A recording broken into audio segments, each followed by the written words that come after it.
Hi everyone. ఈ వీడియోలో most important video ఇది 10th క్లాస్కి సంబంధించి సోషల్కి సంబంధించి అయితే మోస్ట్ ఇంపార్టెంట్ అవుతుంది. ఎందుకంటే మనకి 10th క్లాస్లో 2 మార్క్స్ అనేవి మెయిన్ ఇంపార్టెంట్. అయితే ఆ 2 మార్క్స్లో కూడా మనకి మొత్తం అన్ని టెక్స్ట్ బుక్స్ 4 బుక్స్ కలిపి చదివితే ఇంచుమించు ఒక 500 దాకా వస్తాయి మనం తయారు చేసుకుంటే. లెసన్కి వచ్చి ఒక 20 చొప్పున లేదంటే 30 చొప్పున తీసుకుంటేనే. బట్ అన్నిటినీ ఫిల్టర్ చేసి ఎస్సీఆర్టీ మెటీరియల్ మోస్ట్ ఇంపార్టెంట్ చేసుకుంటే మనకి 54 వరకు వస్తున్నాయి. మరి 54 చదువుకుంటే సరిపోతుంది అంటే మ్యాక్సిమం 90% ఇది కవర్ చేస్తుంది, 95% కూడా కవర్ చేస్తుంది.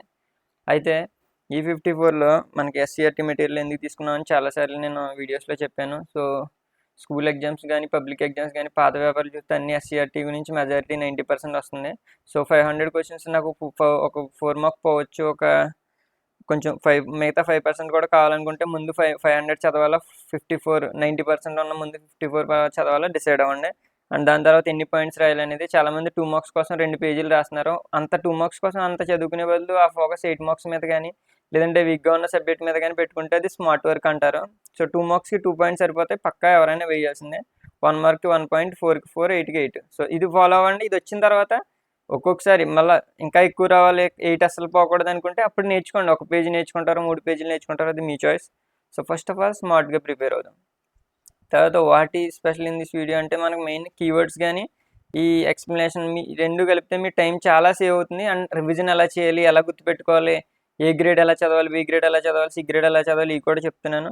సో మిగతా వీడియోస్ అన్ని ప్రొవైడ్ చేస్తాను. ఏంటి అనేది మీకు పాత వీడియోస్లో కూడా చెప్పాను. మొత్తం 10th క్లాస్కి సంబంధించి అన్నిటి మీద వీడియో చేస్తున్నాను. 10th అయిపోయిన తర్వాత ఇంటర్ మీద కూడా మనకి ఇంటర్ ఎంసెట్ వీటి మీద కూడా మనకి వీడియోస్ ఉంటాయి. కాబట్టి ఛానల్ సబ్స్క్రైబ్ చేసి పెట్టుకోండి. అండ్ దీంతోపాటు మీకు ఎప్పటికప్పుడు నేను గైడెన్స్ ఇస్తూ ఉంటాను. మీరేమన్నా సజెషన్స్ కావాలన్నా, గైడెన్స్ కావాలన్నా, నాకేమన్నా సజెషన్స్ ఇవ్వాలనుకున్నా వాట్సాప్ కాంటాక్ట్ చేయండి. సో ఇప్పుడు మీకు ప్లాన్ ఏంటి, మీరు ఏం చేయాలి? మీరు కనుక ఏ గ్రేడ్ స్టూడెంట్ అంటే ఖచ్చితంగా మోస్ట్ ఇంపార్టెంట్ ఈ 54 చదివేయండి. తర్వాత టెక్స్ట్ బుక్స్ చదువుకోండి. 54 మాత్రం ఖచ్చితంగా ఫస్ట్ మీకు రావాలి. అండ్ తర్వాత మీరు చదివిన ఒకవేళ నాకు డైరెక్ట్ మెసేజ్ కానీ ఇన్ని క్వశ్చన్స్ కంప్లీటెడ్, ఇది ఒక ఛాలెంజ్లో టేక్ చేసి దానిలో 54లో ఎన్ని కంప్లీట్ చేశారు, ఈ రోజు ఎన్ని కంప్లీట్ చేశారు, ఒక 1 వీక్లో మేబీ ఇప్పుడు పబ్లిక్ ఉంటే ఈరోజే, రేపు ఒకవేళ ఎల్లుండి పబ్లిక్ ఉంటే. బట్ కాకపోతే మీరు తర్వాత ఎప్పుడైనా స్టార్ట్ చేస్తే మాత్రం డే 1 ఎన్ని కంప్లీట్ చేశారు, డే 2 ఎన్ని కంప్లీట్ చేశారు, ఇవన్నీ కూడా నాకు డైరెక్ట్ మెసేజ్ చేయండి, లేదంటే ఇక్కడ వీడియో కింద కామెంట్ చేయండి. సో మిమ్మల్ని చూసి మిగతా వాళ్ళు కూడా ఇన్స్పైర్ అవుతారు. అండ్ బీ గ్రేడ్ స్టూడెంట్స్ అయితే first of all me focus 8 and 4 మీద ఉండాలి. 8, 4 కూడా ఛానల్లో చేసిన మోస్ట్ ఇంపార్టెంట్ ఉన్నాయి. అవి కూడా 95% అవి వచ్చే ఛాన్స్ ఉంది. అవి ఒక 40 ఉన్నాయనుకోండి, మీరు మిగతావి చదవాలనుకుంటే ఒక 120, 180 దాకా చదువుకోవాలి. సో ఫస్ట్ ఆ 40 చదువుకుంటే 95 కవర్ అయిపోతుంది. సో స్మార్ట్ వర్క్ చేయండి, ఫస్ట్ అవి నేర్చుకోండి. అవి అయిపోయిన తర్వాత 2 దగ్గరికి రండి. 2 దగ్గరికి వచ్చిన వెంటనే కూడా అప్పుడు కూడా మీరు ఫస్ట్ ఒక పాయింట్ మొత్తం రివిజన్ చేయండి. ప్రతి దాంట్లో క్వశ్చన్కి వచ్చి ఒక పాయింట్ నేర్చుకోండి. ఆ ఒక పాయింట్ నీట్గా రాసి మిగతాది క్వశ్చన్లో ఉన్నది రాసినా 2 మార్క్స్ వేస్తారు, వేసే ఛాన్స్ ఎక్కువ ఉంటుంది. కాబట్టి అలా స్మార్ట్ వర్క్ చేయండి. తర్వాత మీరు కూడా ఎన్ని కంప్లీట్ చేశారన్నది ఇక్కడ కామెంట్ కానీ డైరెక్ట్ మెసేజ్ కానీ చేయండి. అండ్ దీని తర్వాత 8 మార్క్స్ సి గ్రేడ్ స్టూడెంట్స్ అయితే 8 మార్క్స్ నేర్చుకోవాలి. తర్వాత మ్యాప్ నేర్చుకోండి, కొంచెం ఛాలెంజింగ్గా తీసుకోండి. ఆఫ్టర్ 4 మార్క్స్ ఇవి అయిపోయిన తర్వాత, ఛానల్లో ఉన్న 4 మార్క్స్ అయిపోయిన తర్వాత అప్పుడు 1 మార్క్స్కి ఒక కీవర్డ్ నేర్చుకోండి, సరిపోతుంది. దాంతోనే మేనేజ్ చేద్దాం. సో ఇది మీకు సంబంధించిన ప్లాన్. సో దీన్ని బట్టి ఎవరికి వాళ్ళకి మన ప్లానింగ్ మనం వేసుకొని ఈ ప్లానింగ్ ప్రకారం ముందుకెళ్దాం. ఇప్పుడు గుర్తుపెట్టుకోవడం ఎలాగా, ఈ 54 క్వశ్చన్స్ని గుర్తుపెట్టుకోవడం ఎలాగా?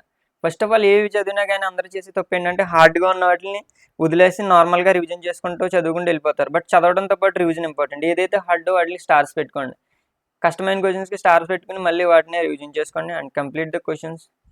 ఒకసారి 5 క్వశ్చన్స్ కంప్లీట్ అయిపోతే మళ్ళీ పాత అప్పుడే రివిజన్ చేసుకోవాలి. 1 to 5కి వెళ్ళిపోవాలి. మళ్ళీ 5 to 10 అయిపోయినాయి అనుకోండి, అప్పుడు 1 to 10 మళ్ళీ రివిజన్. అలా 54 రివిజన్ అయిపోయిన తర్వాత అప్పుడు మళ్ళీ ఏం చేయాలి, ఏవైతే హార్డ్ ఉంటాయో ఆ హార్డ్ క్వశ్చన్స్కి స్టార్స్ పెట్టుకుంటారో వాటిని మళ్ళీ మల్టిపుల్ రివిజన్ చేయాలి. అవన్నీ అయిపోయిన తర్వాత మీకు చాలా కాన్ఫిడెన్స్ వస్తుంది, గుర్తుపెట్టుకోవడానికి ఈజీగా ఉంటుంది. సో ఇది రివిజన్. ఇంకా మీకు ఏమైనా కోడ్స్ అవి పెట్టుకోవాలని అలా కూడా పెట్టుకోవచ్చు.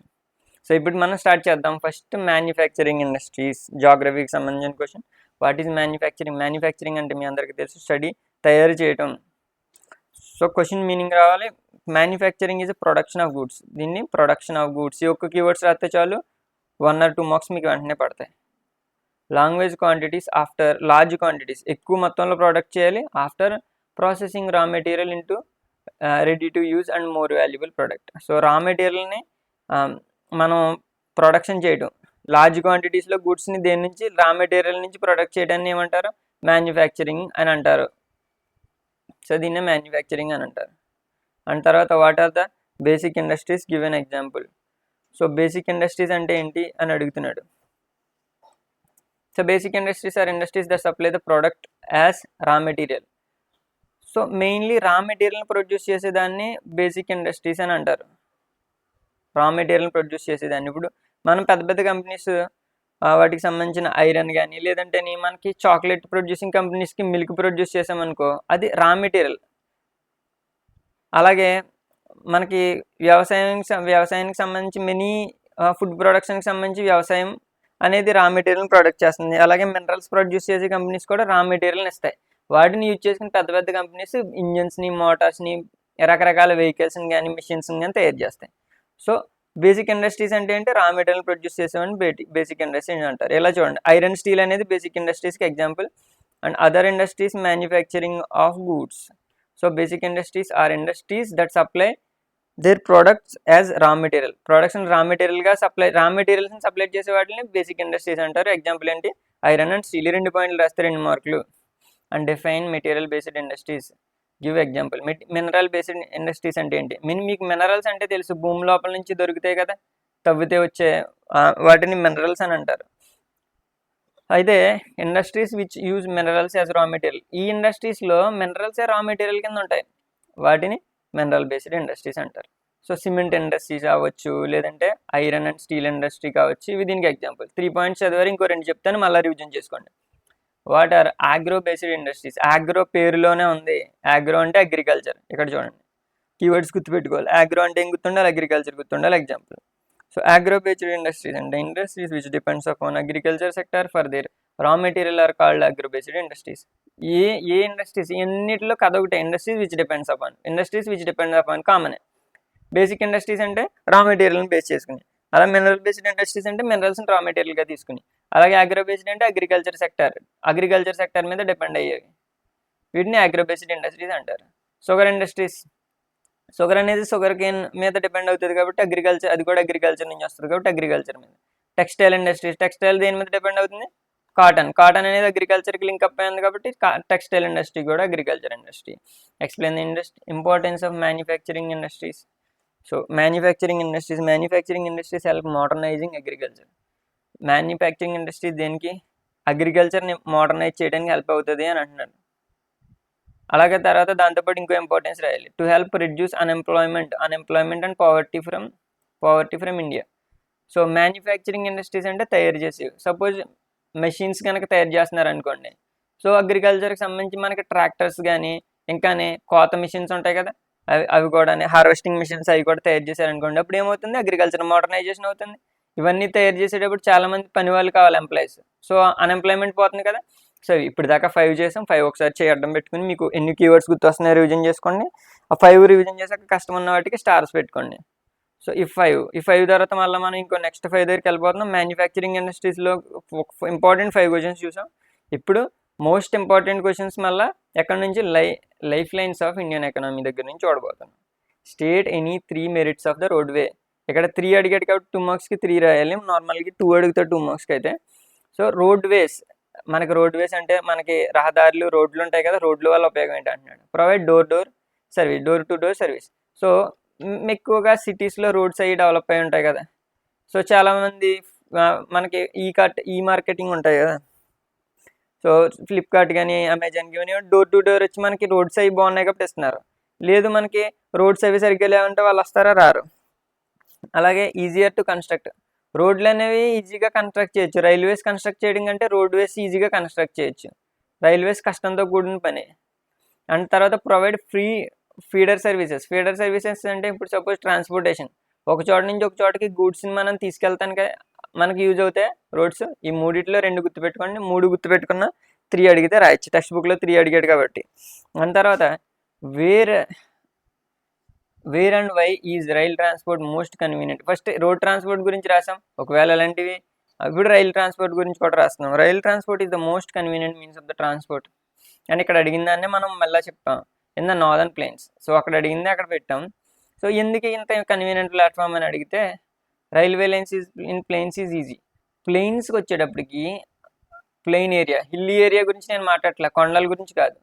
కొండల్లో రైల్వేస్ కట్టాలంటే కొంచెం కష్టం. అలాగే కాకుండా ఇప్పుడు సపోజ్ కొన్ని ప్లెయిన్ ఏరియాస్ అంతా ఫ్లాట్గా ఉంటుంది, అలాంటి ఏరియాస్లో రైల్స్ చేయడం చాలా ఈజీగా ఉంటుంది. కన్స్ట్రక్షన్ ఆఫ్ రైల్వే లైన్స్ దాన్ని ఇంగ్లీష్లో ఎలా చెప్తారు, railway lines in plains easy due to gentle slopes.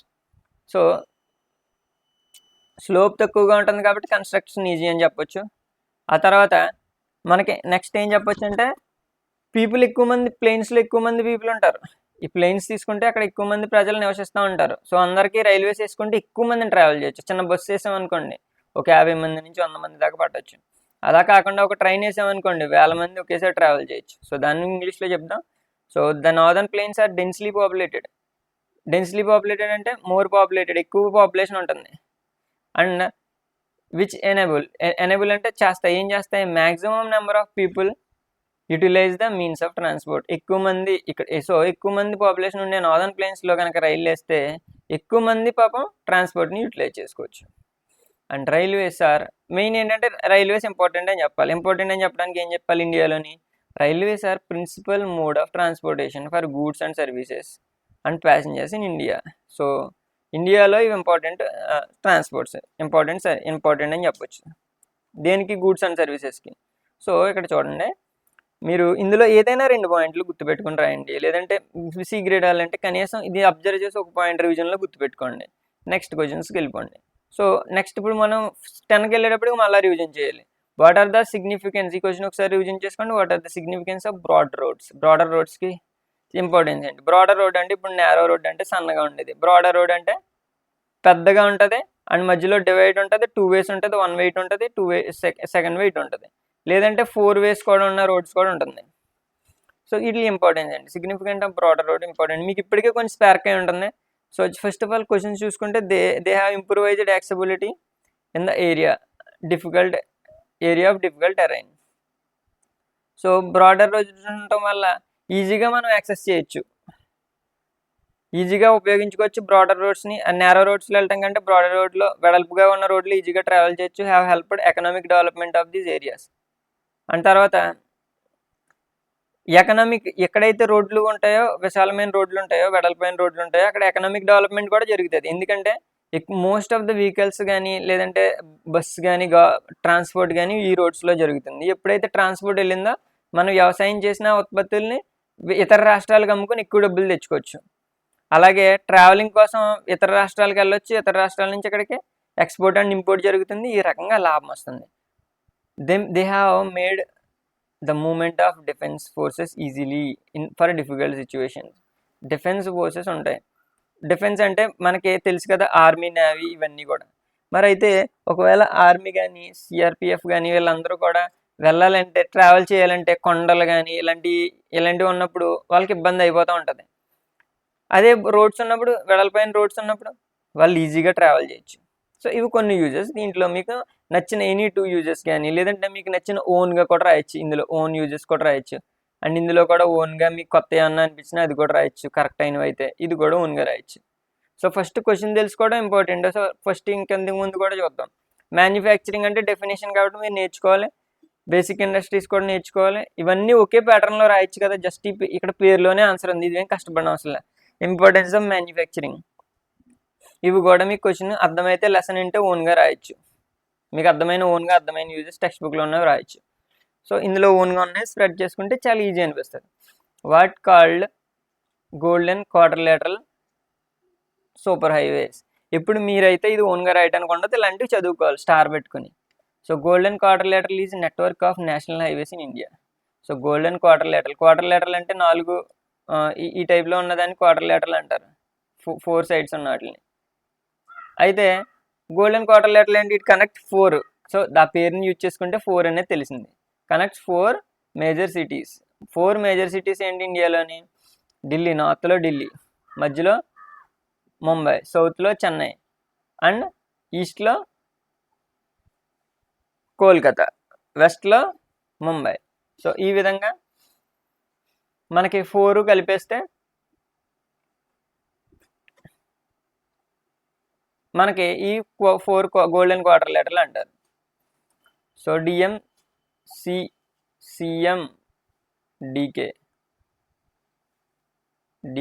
CM.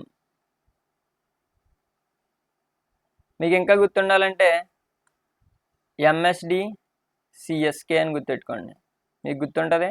So ఎం అంటే ముంబై, డి అంటే ఢిల్లీ, సి అంటే చెన్నై, కే అంటే కోల్కతా. ఈ ఎంఎస్డి అంటే ధోని ఎక్కడ ఏ టీము సిఎస్కే. కాబట్టి గోల్డ్ అండ్ క్వార్టర్ లీటర్లు అంటే ఇవి గుర్తుపెట్టుకోండి.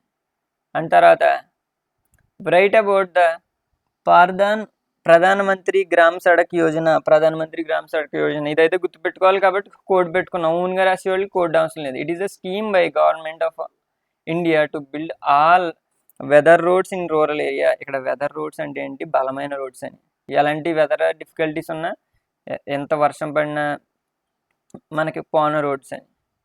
Right about Pradhan Mantri Gram Sadak Yojana scheme దేం చేస్తుంది, స్కీమ్ బిల్డ్ ఆల్ వెదర్ రోడ్స్ని బిల్డ్ చేస్తుంది. సో దీని గోల్ ఏంటంటే మనకి పావర్టీని తగ్గించి తర్వాత గ్రామీణ ప్రాంతాల్లో మనకి ఎక్కువ రోడ్స్ని డెవలప్ చేసి మిగతా ఏరియాస్తో కనెక్ట్ చేయడం. దాన్ని మరి ఇంగ్లీష్లో ఎలా చెప్పాలంటే ఇక్కడ చూడండి, the scheme of the goals include ఏమేం గోల్స్ అనేది దీంట్లో కనెక్టింగ్ అన్కనెక్టెడ్ హెబిటేట్స్. అంటే మారుమూల ప్రాంతాల్లో సపోజ్ ఇక్కడ ఉన్నాయి, ఇక్కడ అన్ని ఇల్లు ఉన్నాయి, వీటికి రోడ్స్ ఉన్నాయి. బట్ ఇక్కడ కొన్ని ఇల్లులు కొండ మీద ఎక్కడో ఉన్నాయి కానీ వాటికి కనెక్ట్ అయ్యి లేవు. అప్పుడు వీళ్ళకి ఇబ్బంది అయిపోతుంది కదా, మెయిన్ ఏరియాస్ చేసుకోవాలంటే వాళ్ళకి రోడ్లు ఉండవు కదా. అప్పుడు ఇలాంటి ఏరియాస్ కూడా కనెక్షన్ చేసుకునేలాగా రోడ్లు ఇచ్చేలాగా మనకి ఇది చేస్తుంది. సో రిడ్యూస్ పవర్టీ, దీనివల్ల ఏమవుతుంది, వాళ్ళకి పవర్టీ తగ్గుతుంది. ఎందుకంటే వీళ్ళు కూడా ట్రాన్స్పోర్ట్ ఎప్పుడైతే అవుతుందో అప్పుడు మనకున్న దాన్ని బయట అమ్ముకోవచ్చు, బయట ఉన్నదాన్ని కొనవచ్చు. సో ఇలా లాభం పొందితే మనకి ఎక్కువ రిచ్ అవ్వచ్చు. So improving management of rural రోడ్స్ని పెంచడం కానీ, అలాగే using green technologies in construction, టెక్నాలజీలో గ్రీన్ టెక్నాలజీని ఉపయోగించడం. సో ఇవి మెయిన్ ప్రధానమంత్రి గ్రామ సడక్ యోజన అంటే గ్రామ్ అంటే గ్రామాల సడక్ యోజన, గ్రామాల్లో రోడ్డు వేయడం. సో ఇది అంటే మనకి ఏంటంటే బిల్డ్ గుడ్ రోడ్స్ లేదా వెదర్ రోడ్స్ అని అనొచ్చు. ఎందుకంటే కనెక్ట్ చేయడానికి, తర్వాత పవర్టీని తగ్గించడానికి, తర్వాత ఇంప్రూవింగ్ రూరల్ రోడ్స్. సో ఇవి 10 అయిపోయినాయి. 10 ఒకసారి రివిజన్ చేసుకోండి, కష్టం ఉన్న స్టార్ పెట్టుకోండి. మళ్ళీ ఇప్పుడు మనం 11 to 15 దాకా వెళ్ళిపోతున్నాం. What is meant by trade, ఇప్పుడు ఇదేమో మీకు మోస్ట్ ఇంపార్టెంట్ ఇది. సో ఇవి ఖచ్చితంగా చేసుకుంటే మనకి 2 మార్క్స్ అన్నీ కూడా కవర్ అవుతాయి. What meant by trade, what is difference between international and local trade. So trade అనేది ఇలాంటి ఓన్గా రాయడానికి వద్దు, ఇందులో ఉన్న కీవర్డ్స్ వస్తే ఓన్గా రాయండి, ముందు కీవర్డ్స్ ఏంటని చూద్దాం. Trade refers to exchange of goods, ఈ పదం ఖచ్చితంగా పడి తీరాలి. ట్రేడ్ అంటే ఎక్స్చేంజ్ ఆఫ్ గుడ్, ఇది రాయండి. తర్వాత ఏంటంటే ఎందుకు ఎక్స్చేంజ్, పీపుల్ మధ్యలో కానీ, స్టేట్స్ మధ్యలో కానీ, కంట్రీ మధ్యలో కానీ వస్తువులను మార్చుకుంటే దాన్ని ట్రేడ్ అంటారు. సో ట్రేడ్ అన్నింటినీ ఖచ్చితంగా మీకు 1 మార్క్ పడాలంటే ఎక్స్చేంజ్ ఆఫ్ గుడ్ అనే పదం పడాలి. తర్వాత ఇంటర్నేషనల్ ట్రేడ్ అంటే ఏంటి, trade is carried out between, ఇవన్నీ కూడా సేమ్ ప్యాటర్న్లో ఉంటాయి చూడండి, international, foreign, local. So trade is carried out between అని పెట్టుకోండి, అన్నిటికి trade is carry out between అని. ఇదేమో బిట్వీన్ కంట్రీస్ ఉంటే, 2 కంట్రీస్ ఉంటే దాన్ని ఏమంటారు, 2 or more countries, international state. అలాగే ఫారెన్ కరెన్సీ, ఇందులో కరెన్సీ ఏముంటుంది, ఫారెన్ కరెన్సీ ఉంటుంది. అలాగే local trade with in a country, trade is carried out with in a country, ఒక కంట్రీ లోపలే ఉంటే, కంట్రీ లోపల ఉన్న స్టేట్స్లో కానీ, సిటీస్లో కానీ, టౌన్స్లో కానీ, విలేజెస్లో కానీ ఉంటే దీన్ని మనం లోకల్ ట్రేడ్ అంటారు. లోకల్ ట్రేడ్ అనేది నేషనల్ కరెన్సీ అంటే మన కరెన్సీ రూపీలో జరుగుతుంది. అదే ఫారెన్ కరెన్సీ అంటే ఆ దేశాలకు సంబంధించిన వేరే కరెన్సీలో జరుగుతుంది. సో ఇది ఎక్స్చేంజ్ అంటే, ట్రేడ్ అంటే ఎక్స్చేంజ్ ఆఫ్ గూడ్స్, ఇది గుర్తుపెట్టుకోండి. సో ఇది కూడా కొంచెం చదువుకోవాలి, ఈ కింద అర్థం చేసుకుంటే సరిపోతుంది, ఓన్గా రాయొచ్చు. అండ్ 13th క్వశ్చన్ దగ్గరికి వెళ్దాం. What are means of transport and communications called the life line of national economy. మరి ఇప్పుడు ట్రాన్స్పోర్ట్ అనేది, ట్రాన్స్పోర్ట్ కమ్యూనికేషన్ నేషనల్ ఎకనామీకి లైఫ్ లైన్ అని ఎందుకు చెప్పాలి, ఎలా చెప్తున్నాం. ఇప్పుడు ట్రాన్స్పోర్ట్ ఈజ్ ఎందుకు ఇంపార్టెంట్ అంటే న్యాచురల్ రిసోర్సెస్ని యూటిలైజ్ చేసుకోవడానికి. ఫర్ సపోజ్ ఎక్కడో మనకి కొన్ని చెట్లు ఉన్నాయి, విలువైన చెట్లు, దాంట్లో ఏంటంటే మెడిసినల్ యూజెస్ ఉన్నాయి. మరి అయితే దానికి రోడ్డు లేదు, మనం అక్కడికి వెళ్ళి తీసుకున్న చెట్లు తీసుకురావాలంటే మనకు ఆ కొండలు అవి ఎక్కాలంటే మనకి కొన్ని వేలు ఖర్చు అవుతుంది. ఆ ఖర్చుకి ఆ మెడిసిన్ తెచ్చి అమ్ముకుంటే ఆ వచ్చే లాభానికి లాస్ వస్తుంది తప్ప లాభం రాదు. అలా కాకుండా దానికి రోడ్డు ఉందనుకోండి, వెళ్ళడానికి ఖర్చు చాలా తగ్గుతుంది. లక్షల్లో అయ్యే ఖర్చు 100లో అవుతుంది, 1000లో 100లో అవుతుంది. అప్పుడు మనం ఏం చేయొచ్చు, అక్కడికి వెళ్ళి అక్కడ ఉన్నవి తెచ్చుకుని అక్కడ చెట్లు అయితే చెట్లు, మనకు కావాల్సిన మినరల్స్ అయితే మినరల్స్, ఏదైతే అది ఎక్స్పోర్ట్ ఇంపోర్ట్ జరుగుతుంది. సో అలా జరుగుతూ ఉండే కొద్దీ మనకి కంట్రీకి లాభం పెరుగుతూ ఉంటుంది. ఎందుకంటే ప్రతి ఒక్కరు ట్యాక్స్ కడతారు వచ్చిన లాభంలో. అలా కంట్రీ కూడా గ్రో అవుతుంది. ఇదంతా ప్లాన్. సో యూటిలైజ్డ్ న్యాచురల్ రిసోర్సెస్ని యూటిలైజ్ చేయడం ఫస్ట్. దాంతోపాటు ఈ రోడ్స్ రైల్వేస్ వల్ల ఉపయోగం ఏంటి? Transport the persons and goods. So suppose ఒక చోట నుంచి ఇంకో చోటకి వెళ్ళాం. సపోజ్ రూరల్ ఏరియాలో ఉన్నారు, ఆ పిల్లలకి రోడ్స్ లేవు. రోడ్స్ లేకపోతే క్వాలిటీ ఎడ్యుకేషన్ పాపం దొరకట్లే, అక్కడే ఉంటున్నారు. అదే మంచి రోడ్స్ ఉన్నాయనుకోండి, దూరంగా వెళ్ళి చదువుకోగలుగుతారు. చాలామంది రోడ్స్ లేక చదువుకోలేని వాళ్ళు ఉన్నారు. అలాగే దూరంగా వెళ్ళి మనకు చదువుకోవడానికి అది హెల్ప్ అవుతుంది. మంచి మంచి యూనివర్సిటీస్లో దూరంగా మంచి మంచి కాలేజెస్లోకి వెళ్ళొచ్చు రోడ్స్ బాగుంటాయి. చదువు పరంగా తీసుకుంటే, బిజినెస్ పరంగా కూడా అంతే. వాళ్ళకు ఉన్నవే ఎక్కువ లాభం వచ్చే చోట తీసుకెళ్ళి అమ్ముకోవచ్చు. And means of communication help increase trade and business activities. So ఈ కమ్యూనికేషన్ వల్ల ట్రేడ్ కానీ బిజినెస్ యాక్టివిటీస్ కానీ మనకి ఈజీగా జరుగుతాయి. ట్రేడ్ కానీ బిజినెస్ యాక్టివిటీస్ కానీ ఇప్పుడే చెప్పుకున్నాం ఆల్రెడీ. అండ్ దాంతోపాటుగా మనకి ట్రాన్స్పోర్ట్, ఈ పైప్ లైన్స్ ద్వారా దేన్ని చేసుకోవచ్చు? Crude oil and petroleum products, natural gas, వీటిని కూడా మనం ట్రాన్స్పోర్ట్ చేసుకోవచ్చు. ఇవన్నీ జరగడం వల్ల దేశానికి ఆదాయం పెరుగుతుంది. First focus natural resources use ఉంటుంది. పర్సనల్ గూడ్స్ యూటిలైజ్ చేసుకోవచ్చు. పర్సనల్ గూడ్స్ ఏమో ట్రావెల్ చేసుకోవచ్చు. పర్సన్స్ని గూడ్స్ని ట్రావెల్ చేయొచ్చు. బిజినెస్ బాగా జరుగుతుంది. న్యాచురల్ గ్యాస్ని, పెట్రోలియం కూడా సెండ్ చేయొచ్చు. సో వీటిలో ఎనీ టూ రాయండి.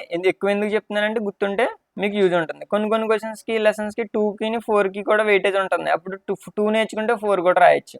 సో 12 దాకా జరిగినాయి. అండ్ 15కి వెళ్ళాక మళ్ళీ రివిజన్ చేసుకుందాం. సో ఎక్కడ మనం గివప్ చేయకూడదు. ఇప్పుడు మోస్ట్ ఇంపార్టెంట్ ఇది చదువుకుంటే సోషల్లో 2 స్కోర్ అయితే అలా అనిపిస్తుంది. ఒకసారి ఇమాజిన్ చేసుకోండి, చాలా హ్యాపీగా ఫీల్ అవుతారు ఈ 2లన్నీ అయిపోయిన తర్వాత. So how is federal government organised? So usually federal government అంటే ఏంటో చెప్పాలంటే ఇక్కడ 2 లెవెల్స్ ఆఫ్ గవర్నమెంట్ అని చెప్తే ఖచ్చితంగా 1 మార్క్ పడుతుంది. తర్వాత మీరు ఏమన్నా రాశారంటే 2 మార్క్స్ వేస్తాడు. 2 లెవెల్స్ ఆఫ్ గవర్నమెంట్.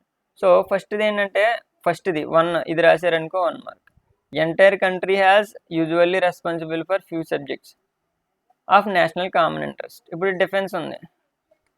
డిఫెన్స్ అనేది కంట్రీ మొత్తానికి సంబంధించింది కాబట్టి అది ఎవరు చూసుకుంటారు? సెంట్రల్ గవర్నమెంట్ చూసుకుంటుంది. అలాగా సెంట్రల్ చూసుకుంటుంది. సో అవన్నీ కూడా దేని చూసుకుంటుంది? Central government. దేశం మొత్తానికి అవసరమైనవి చూసుకునేది సెంట్రల్ గవర్నమెంట్. అలాగే other governments at level of ప్రొవైడెన్స్ states that look after much of day to day administration. So స్టేట్కి ఇంపార్టెన్స్ ఉన్నవి చూసుకునే వాటిని ఏమంటారు? స్టేట్ గవర్నమెంట్ అంటారు. స్టేట్కి ఇంపార్టెంట్ ఉన్నవి చూసుకునేవి స్టేట్ గవర్నమెంట్స్. సో 2 గవర్నమెంట్స్ని కలిపితే ఏమంటారు? Federal government. 2 levels of government ఉంటాయి. ఫస్ట్ సెంట్రల్ అనేది ఎంటైర్ గవర్నమెంట్ చూసుకుంటుంది, ఎంటైర్ కంట్రీస్ యొక్క కామన్ ఇంట్రెస్ట్ని. అండ్ దాంతోపాటుగా స్టేట్ గవర్నమెంట్ అనేది స్టేట్కి సంబంధించిన డే టు డే అడ్మినిస్ట్రేటివ్ థింగ్స్ని చూసుకుంటుంది. తర్వాత మనకి సపోజ్ పోలీస్ అనే వచ్చిందనుకో, స్టేట్కి సంబంధించింది చూసుకుంటారు. And why do we need to local government? మనకు లోకల్ గవర్నమెంట్స్ ఎందుకు ఉండాలి? ఫర్ సపోజ్ మనకి సెంట్రల్లో ప్రైమ్ మినిస్టర్ ఉన్నాడు. మీ ఊరిలో ఏమేం జరుగుతున్నాయి, అక్కడ ఉండే సమస్యలు ఏంటో ప్రధానమంత్రి చూడగలుగుతాడా? చూడలేడు.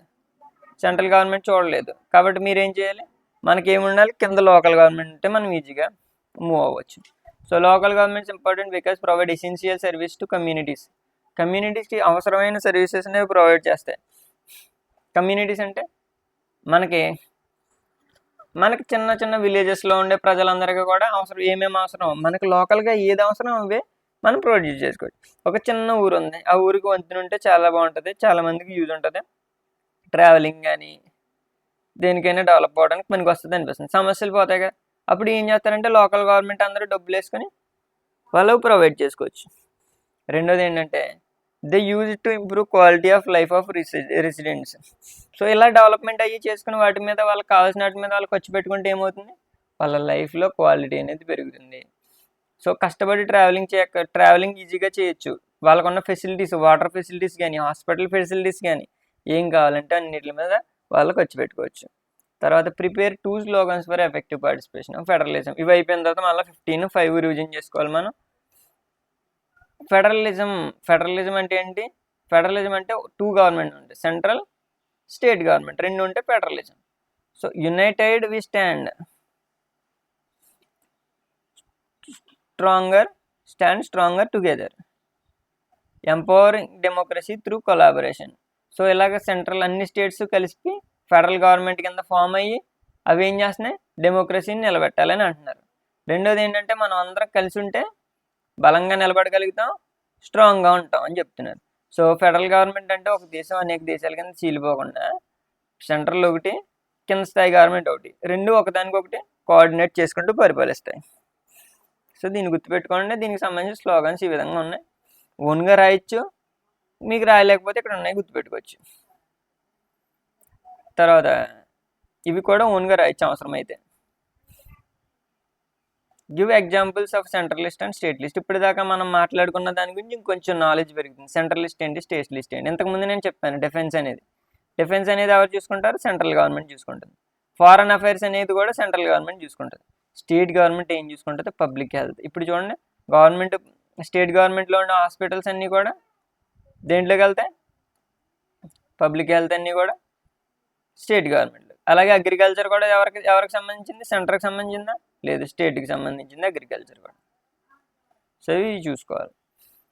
సో మీకు two table that show central. Table అంటే చూడండి ఈ 3 ఉన్నాయి కదా, మీకు టేబుల్, వీటిని టేబుల్ కింద రాయొచ్చు మీరు కావాలంటే. Central, state and congruent list, 3 లిస్టులు. సో ఇప్పుడే నేర్చుకున్నాం. యూనియన్ సెంట్రల్లో 2 ట్రైన్స్ సరిపోద్ది, డిఫెన్స్ ఒకటి, తర్వాత ఇక్కడ ఇచ్చిన ఫారెన్ అఫైర్స్ ఒకటి, డిఫెన్స్ ఒకటి, ఫారెన్ అఫైర్స్ ఒకటి.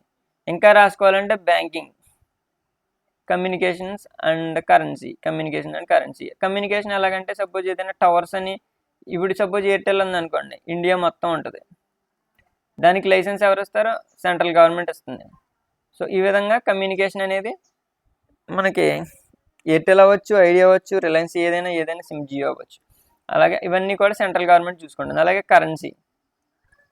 కరెన్సీ అనేది ఎవరు చూసుకుంటారో, దేశం మొత్తం ఒకే కరెన్సీ ఉంటుంది కాబట్టి యూనియన్ లిస్ట్లోకి వెళ్తుంది. బ్యాంకింగ్ అనేది ఇప్పుడు చూడండి, కరెన్సీ డబ్బు అనేది సెంట్రల్ గవర్నమెంట్ అయితే బ్యాంక్ కూడా సెంట్రల్ గవర్నమెంట్లోకి వెళ్తుంది అని గుర్తుపెట్టుకోండి. సో ఇందులో కొన్ని రాస్తే సరిపోతుంది 2. అండ్ స్టేట్ గవర్నమెంట్ ఎంతకుముందే చెప్పాను నేను, పోలీస్ అని చెప్పాను. పోలీస్ అనేది స్టేట్ గవర్నమెంట్కి వెళ్తుంది. పోలీస్ కానీ అగ్రికల్చర్ వచ్చిందంటే అగ్రికల్చర్కి సంబంధించింది అంటే ఇరిగేషన్ అంటే నీటిపారుదల.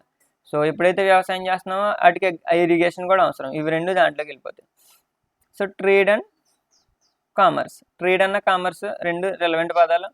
సో ఎప్పుడైతే వ్యవసాయం చేస్తామో వాటిని పట్టుకెళ్ళి అందులో వచ్చిన వాటిని మనం ఏం చేస్తాం, ట్రేడ్ చేస్తూ ఉంటాం. సో ఆ విధంగా గుర్తుపెట్టుకోండి స్టేట్ లిస్ట్ అంతా. కాంగ్రెంట్ లిస్ట్ అంటే చూడండి, ఎడ్యుకేషన్ అనేది కూడా కాంగ్రెంట్ లిస్ట్లోకి వస్తుంది. తర్వాత ఇంకో 2 బాగా గుర్తుపెట్టుకోండి, ట్రేడ్ యూనియన్స్. ట్రేడ్ అనేది స్టేట్ లిస్ట్, ట్రేడ్ యూనియన్ అంటే సెంటర్ కదా, సో ట్రేడ్ యూనియన్ అని గుర్తుపెట్టుకోండి. అలాగే వ్యవసాయం అనేది స్టేట్, అగ్రికల్చర్ అనేది, మరి ఫారెస్ట్ అనేది సెంట్రల్లోకి వస్తుంది. Adaptation succession, marriage, adaptation, succession ఇవన్నీ కూడా సెంట్రల్లోకి వస్తున్నాయి. ఇవి కూడా గమనించుకోండి. సో మెయిన్ ఈ 3 రాసుకుంటే సరిపోతుంది. సో ఇందులో అన్నీ రాయక్కర్లా, ఒక్కో దాంట్లో 2 రాసినా సరిపోతుంది. 3 నేర్చుకుంటే బెటర్. ఇన్ని చదివితే కొన్ని గుర్తుంటాయి, కానీ 3 సైడ్ ఎడిటింగ్స్ ఖచ్చితంగా రాయాలి. ఇక్కడ ఓన్గా రాయడానికి ఉండదు, ఇక్కడ ఉన్నవే రాయాలి. సో ఇలాంటి స్టార్ పెట్టుకొని రివిజన్ చేసుకోండి. Mention the problems faced by the women today. ఈ రోజుల్లో మీరు ఓన్గా రాయొచ్చు, ఉమెన్ ఇప్పుడు సమాజంలో ఫేస్ చేస్తున్న ప్రాబ్లమ్స్ ఏంటని. Discrimination against women. So discrimination అనే పదాలు రావాలి మీకు. డిస్క్రిమినేషన్ అంటే వివక్షత చూపిస్తున్నారు, మేల్ ఒకలాగా ఫీమేల్ ఒకలాగా చూస్తున్నారు. అలాగే వైలెన్స్ అగైన్స్ట్ ఉమెన్, దాడులు జరుగుతున్నాయి.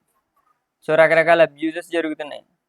సో ఇది కూడా దారుణమైన విషయం, ఇది కూడా మెన్షన్ చేయండి. చైల్డ్ మ్యారేజెస్ ఇక్కడికి లేవు అని అంటారు, కానీ చైల్డ్ మ్యారేజెస్ జరుగుతూనే ఉన్నాయి ఈ రోజుకి కూడా. Dowry system. So dowry system అనేది ఇంకెక్కడ ప్రతి చోట ఇంకా 99% డౌరీ సిస్టమ్ నడుస్తుంది, ఒక 90% అని అనుకోవచ్చు. సో ఇవన్నీ కూడా ఈరోజు ఉమెన్ ఫేస్ చేస్తున్న సమస్యలు. వీటిని కూడా మనం ఈజీగా ఓన్గా రాయొచ్చు. మనం ఆలోచిస్తే ఒక 2 పాయింట్లు రాసినా 2 మార్క్స్ వేస్తాయి. సో ఇప్పుడు మనం 20 అయిపోయిన తర్వాత మరొకసారి రివిజన్ చేసుకోవాలి ఉన్నాయి కూడా. అండ్ డిఫైన్ అర్బనైజేషన్ అంటే ఏంటి? సో అర్బనైజేషన్ అంటే ఏంటి, ఎక్కువ మంది సిటీస్లోంచి పల్లెటూరులోంచి సిటీల్లోకి వెళ్ళిపోతాను అర్బనైజేషన్ అంటారు. దీన్ని మళ్ళీ కావాలంటే రాసుకోండి, ఇంగ్లీష్లో రాయగలిగితే, లేదంటే ఇలా రాయండి.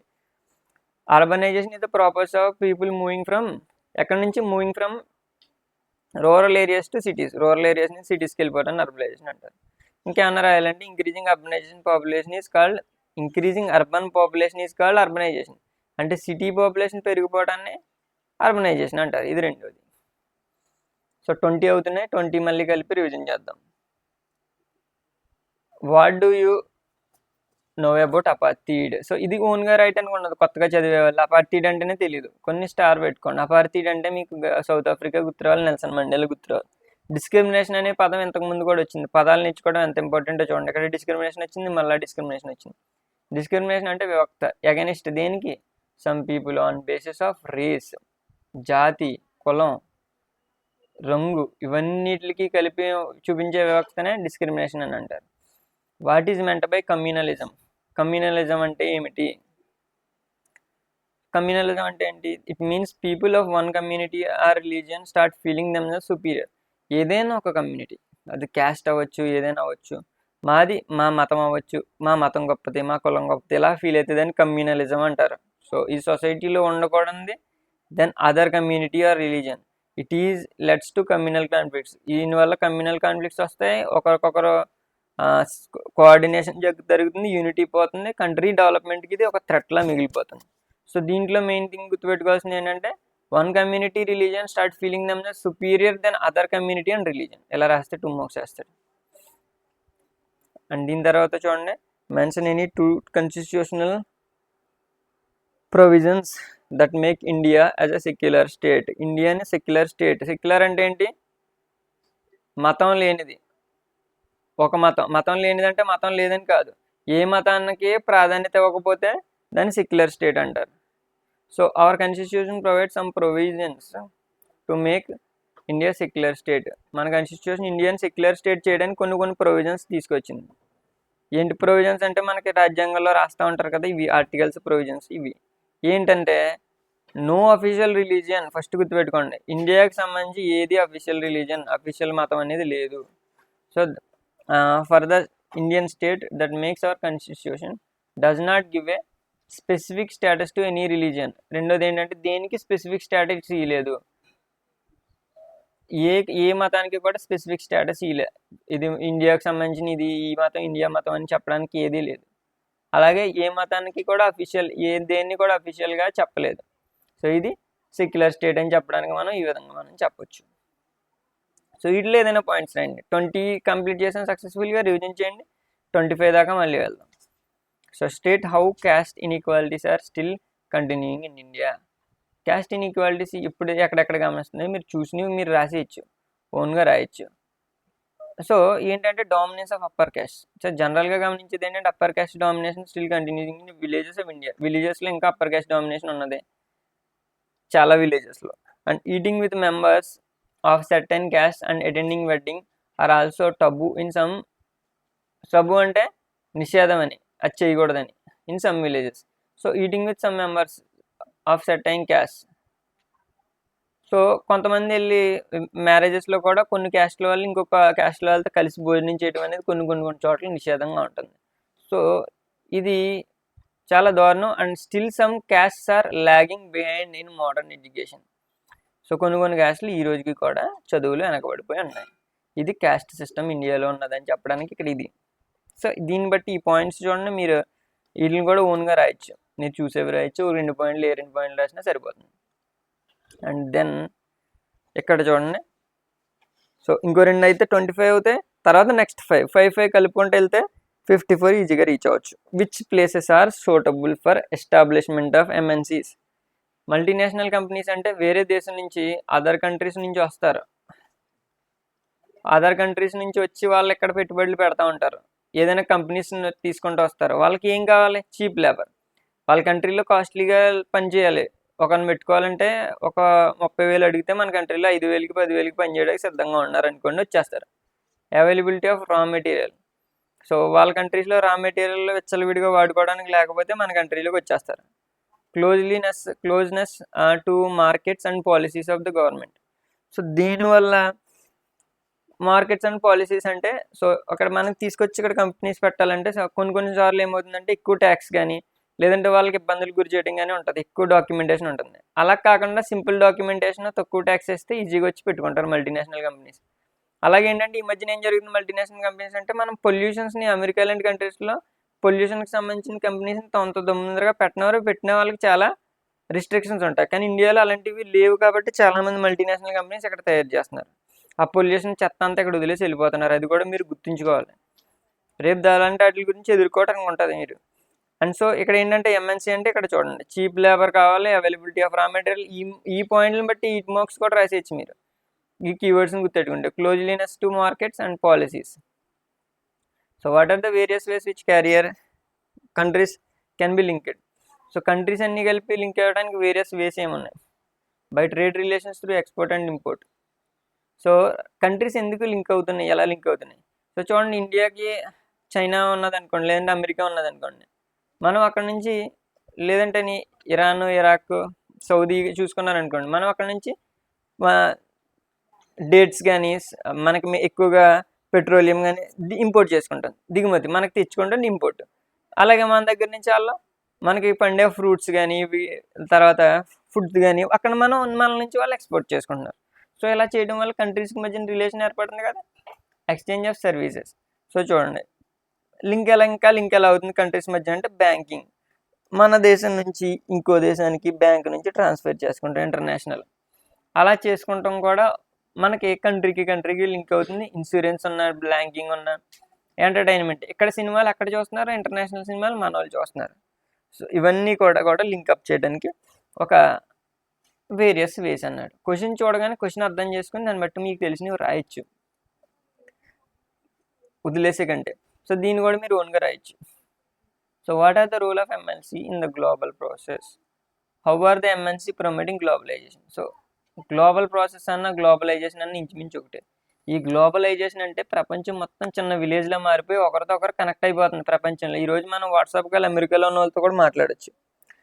అలాగే మనకి రకరకాల సోషల్ మీడియా ద్వారా అక్కడ ఎవడో వేరే కంట్రీలో ఎవరైనా చేస్తే వాళ్ళకి మనం కింద కామెంట్ చేయడం కానీ, ట్యాగ్ చేయడం కానీ ఇలాంటివన్నీ చేయొచ్చు.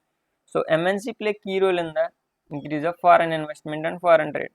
ఫారెన్ ఇన్వెస్ట్మెంట్ అంటే విదేశీయాల కంపెనీలు ఉన్నాయి. సపోజ్ ఏదైనా అమెరికా కానీ జపాన్ కానీ ఉన్నదనుకో, వాళ్ళు జపాన్ యెన్స్ తీసుకొచ్చి కానీ, లేదంటే అమెరికన్ డాలర్స్ తీసుకొచ్చి కానీ మన కంట్రీలో పెట్టుబడి పెట్టారనుకో, ఆ డబ్బు మనకు వస్తుంది ఫారెన్ కరెన్సీ. అండ్ తర్వాత increase transport and connectivity between countries. ఈ మల్టీనేషనల్ కంపెనీస్ ఉన్నాయనుకోండి, మన ఇండియాలో ఒక కంపెనీ పెట్టారు, ఆ కంపెనీ ఏం చేస్తుందంటే పక్కన దేశానికి అదే కంపెనీ ఎక్స్పోర్ట్ చేయాలంటే వాళ్ళ ద్వారా మనకి ఏం చేస్తారు, ట్రాన్స్పోర్ట్ కూడా పెట్టుకుంటారు, వాళ్ళు ట్రాన్స్పోర్ట్ కూడా డెవలప్ చేసుకుంటారు. ఎందుకంటే ఇక్కడ నుంచి ఆ కంపెనీ అక్కడికి వెళ్ళింది అనుకోండి, రోడ్స్ అవి బాండీలో చూసుకుంది అనుకోండి, ఎక్స్పోర్ట్ ఇంపోర్ట్ అనేవి ఈజీగా జరుగుతాయి. సో ఎప్పుడైతే కంపెనీస్ వస్తాయో అక్కడికి మంచి మెరుగైన రోడ్స్ అవి వస్తాయి, ఇదంతా ఇలా కూడా డెవలప్మెంట్ జరుగుతుంది. సో ఇప్పటికి ఇక్కడికి 25 ఉన్నాయి, రివిజన్ చేయండి. అండ్ ఇప్పుడు ఇంకో 2 నేర్చుకుంటే హాఫ్ మనం కంప్లీట్ చేసినట్టే. Distinguish between foreign trade and foreign investment. So MLC role చూసారు కదా, ఫారెన్ ఇన్వెస్ట్మెంట్, ఫారెన్ ట్రేడ్, ఈ పదాలు బాగా గుర్తుపెట్టుకోండి, కొన్ని హార్డ్ వర్డ్స్ ఉంటే గుర్తుపెట్టుకుంటే మనకు మంచిది. అలాగే ఫారెన్ ట్రేడ్, ఫారెన్ ఇన్వెస్ట్మెంట్, దీంతో పాటుగా ట్రాన్స్పోర్ట్ని కూడా పెంచుతుంది. అలాగే distinguish between foreign trade, employment కూడా ఇస్తుంది. ఫారెన్ ట్రేడ్ అంటే ఏంటంటే exchange of goods and services. Foreign trade వల్ల ఏం జరుగుతుంది, goods and services across the nation. ఇప్పుడు మనం ఏదైనా కాటన్ ప్రొడ్యూస్ చేసాం అనుకోండి, ఇక్కడ అమ్ముకుంటే ఒక రేట్ వస్తుంది, అదే విదేశాలకు అమ్ముకుంటే మనకి ఎక్కువ లాభం వస్తుంది. సో మనకి ఎక్కువ మార్కెట్ కూడా వస్తుంది. సపోజ్ మనకున్న కాటన్ మనకి సరిపోతుంది, ఇంకా ఎక్కువైపోయింది, మన కంట్రీకి సరిపడినంత ఉండి ఇంకా ఎక్కువైపోతున్నప్పుడు అది ఇక్కడ ఉంటే పాడైపోతుంది, పక్క కంట్రీకి పంపితే ఎక్కువ డబ్బులు వస్తాయి, లాభం కూడా వస్తుంది. సో ఆ విధంగా చూసుకోవాలి. సో ఫస్ట్ మన కంట్రీ నీడ్స్ని ఫుల్ఫిల్ చేసుకోవాలి. Foreign trade connects markets in different countries. Foreign trade వల్ల ఏం జరుగుతుంది, అదర్ కంట్రీస్కి ఉన్న మార్కెట్ని కూడా ఏం చేస్తాయి, కనెక్ట్ చేస్తాయి డిఫరెంట్ కంట్రీస్. అంటే ఫర్ సపోజ్ ఒక కంపెనీ ఉంది, అది ఏదైనా మనకి కొన్ని ఫుడ్ గ్రెయిన్స్ని ప్రొడ్యూస్ చేస్తుంది, ఏదైనా డేట్స్ ఏమైనా ప్రొడ్యూస్ చేస్తుంది అనుకోండి, అయితే ఈ కంట్రీలో అమ్ముతుంది, ఈ కంట్రీలో ఏ అనే కంపెనీలో అమ్ముతుంది, బి అనే కంపెనీలో అమ్ముతుంది, ఏబి రెండింటిని కనెక్ట్ చేస్తుంది ఆ రకంగా. లేదంటే ఇక్కడ ఏదైనా మనకి మిషన్ ట్రైడ్ చేస్తుంది అనుకోండి, ట్రాక్టర్, ఒక చోట నుంచి ఐరన్కి సంబంధించిన మినరల్స్ తెచ్చుకుంటుంది, ఒక చోట నుంచి ఒక కంట్రీ నుంచి ట్రైర్స్ని తెచ్చుకుంటుంది, అన్ని కంట్రీస్ని కలిపి కనెక్ట్ చేస్తుంది, ఇంకో చోట ఏమో అన్నిటిని కలుపుతుంది, అసెంబుల్ చేస్తుంది. So foreign invest means transfer of capital from one nation to another nation. డబ్బు కూడా ఒక చోట నుంచి ఒక చోటకి మారుతుంది. ఇలా మారటం కూడా ఒక మంచి విషయం. Foreign investment products process of industrialisation. Product process of industrialisation. ఈ ఫారెన్ ఇన్వెస్ట్మెంట్స్ ఇవన్నీ ఎప్పుడైతే వచ్చినాయో అప్పుడు మనకి ఇండస్ట్రియలైజేషన్ అనేది బాగా జరుగుతుంది. So foreign investment distinguish between foreign trade and foreign investment. So ఈ రెండింటిలో డిఫరెన్స్ ఏంటంటే ఫారెన్ ట్రేడ్ అంటే గూడ్స్ని ఎక్స్చేంజ్ చేసుకుంటారు, మార్కెట్ని కనెక్ట్ చేసుకుంటారు, ఇది ఫారెన్ ట్రేడ్, జస్ట్ వ్యాపారం మాత్రమే. అదే ఫారెన్ ఇన్వెస్ట్మెంట్ అంటే పైనుంచి డబ్బు వస్తుంది, విదేశాల నుంచి డబ్బు వస్తుంది, పెట్టుబడి అంటారు కదా, అది పెట్టుబడి. ఇక్కడైతే వ్యాపారం, గూడ్స్ని అమ్ముకుంటారు, ఇక్కడేమో పెట్టుబడి పెడతారు వ్యాపారం చేయడానికి. ఇక్కడ ఏం చేస్తుంది ఫారెన్ ఇన్వెస్ట్మెంట్ అంటేని కంపెనీల్లో సపోజ్ మనం ఏదైనా మంచి కంపెనీ పెట్టుకుంటే విదేశాల వాళ్ళు కూడా వచ్చి పెట్టుబడి పెట్టుకుంటే అది ఫారెన్ ఇన్వెస్ట్మెంట్. దీనికి తేడా ఇది. ఇక్కడ ఏంటంటే జస్ట్ వ్యాపారం చేయడాన్ని ట్రేడ్ అంటారు, ఇన్వెస్ట్మెంట్ అంటే పెట్టుబడి పెట్టడాన్ని ఇన్వెస్ట్మెంట్ అంటారు. రెండింటికి మధ్య తేడా ఉంది.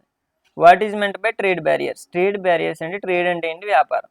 వ్యాపారం చేయడానికి బ్యారియర్స్ ఏముంటాయి, ఏంటి అడ్డొస్తున్నాయి అని అంటే ఇక్కడ చూడండి, రిస్ట్రిక్షన్స్. గవర్నమెంటే రిస్ట్రిక్షన్ చేస్తుంది. ఈ మధ్యకాలంలో అమెరికా ఏం చేస్తుందంటే, ఇండియా అమెరికా ఉన్నాయనుకోండి, అమెరికా ఏమంటుందంటే మీరు మా దేశానికి ఎగుమతి చేస్తున్నారు కదా, అంటే మన ఇండియా నుంచి వాళ్ళకి ప్రొడ్యూస్ చేస్తున్నాం కదా, ఇండియా అమెరికా వస్తువులు దిగుమతి చేసుకుంటుంది. అమెరికా వాళ్ళు వచ్చి ఇండియాలో కొన్ని వస్తువులు అమ్ముతున్నారు, వాటికి ఇండియా ఎక్కువ ట్యాక్స్ వేస్తుంది.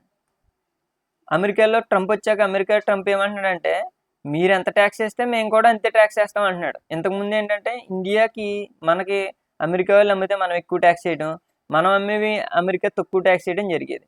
సో ఇప్పుడు ఇలాంటివి చేయడం వల్ల ఏమవుతుంది, ఇండియా వాళ్ళు వెళ్ళి అమెరికాలో చేయగలుగుతారా? ఇప్పుడు అక్కడ చదువుకోవడానికే ప్రాబ్లం అయిపోయింది. కాబట్టి ఏంటంటే ఇక్కడ ట్రేడ్ రిస్ట్రిక్షన్స్ అనేవి పెరిగిపోయినాయి, import and exports of the goods and services. ఇంకా ఫర్ ఎగ్జాంపుల్ ఏంటంటే కస్టమ్ డ్యూటీస్ అంటారు, క్వాటా అంటారు. వీటి ప్రకారం వల్ల ఏదైనా కొత్త కంపెనీ వచ్చి వేరే కంపెనీ విదేశీ కంపెనీ వచ్చి ఇక్కడ పెట్టుబడి పెట్టుకున్న, ఇంపోర్ట్ ఎక్స్పోర్ట్ జరుగుతున్నా వాటి మీద ట్యాక్స్లు వేయడం కానీ, వాటిని రూల్స్ అండ్ రెగ్యులేషన్ గురించి ఎక్కువ స్ట్రిక్ట్ రూల్స్ పెట్టడం కానీ, ఇవన్నీ కూడా trade barriers. What is meant by liberalisation? Liberalisation అంటే లిబరల్ అంటేనే ఫ్రీ అవడం అనేది, స్వేచ్ఛ దొరకడం.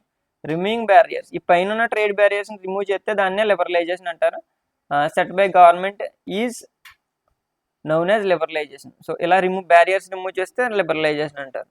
సో ఇలా చేయడం వల్ల లాభం ఏంటంటే పెట్టుబడులు వస్తాయి, స్టేట్ కానీ కంట్రీ కానీ ఫైనాన్షియల్గా డెవలప్ అవుతుంది. కానీ ఇక్కడ సపోజ్ విదేశాల కంపెనీలు ఎక్కువ వచ్చేసారు, మన లోకల్ కంపెనీస్ ఏమవుతాయి, నష్టపోతాయి. అలాగే ఎన్విరాన్మెంట్ని కూడా ఒక్కోసారి అలాంటి రూల్స్ అన్ని ఫ్రీ చేయడం వల్ల ఎన్విరాన్మెంట్ కూడా థ్రెట్ అవుతుంది, అది కూడా గమనించుకోవాలి. సో ఇది globalisation and Indian economy.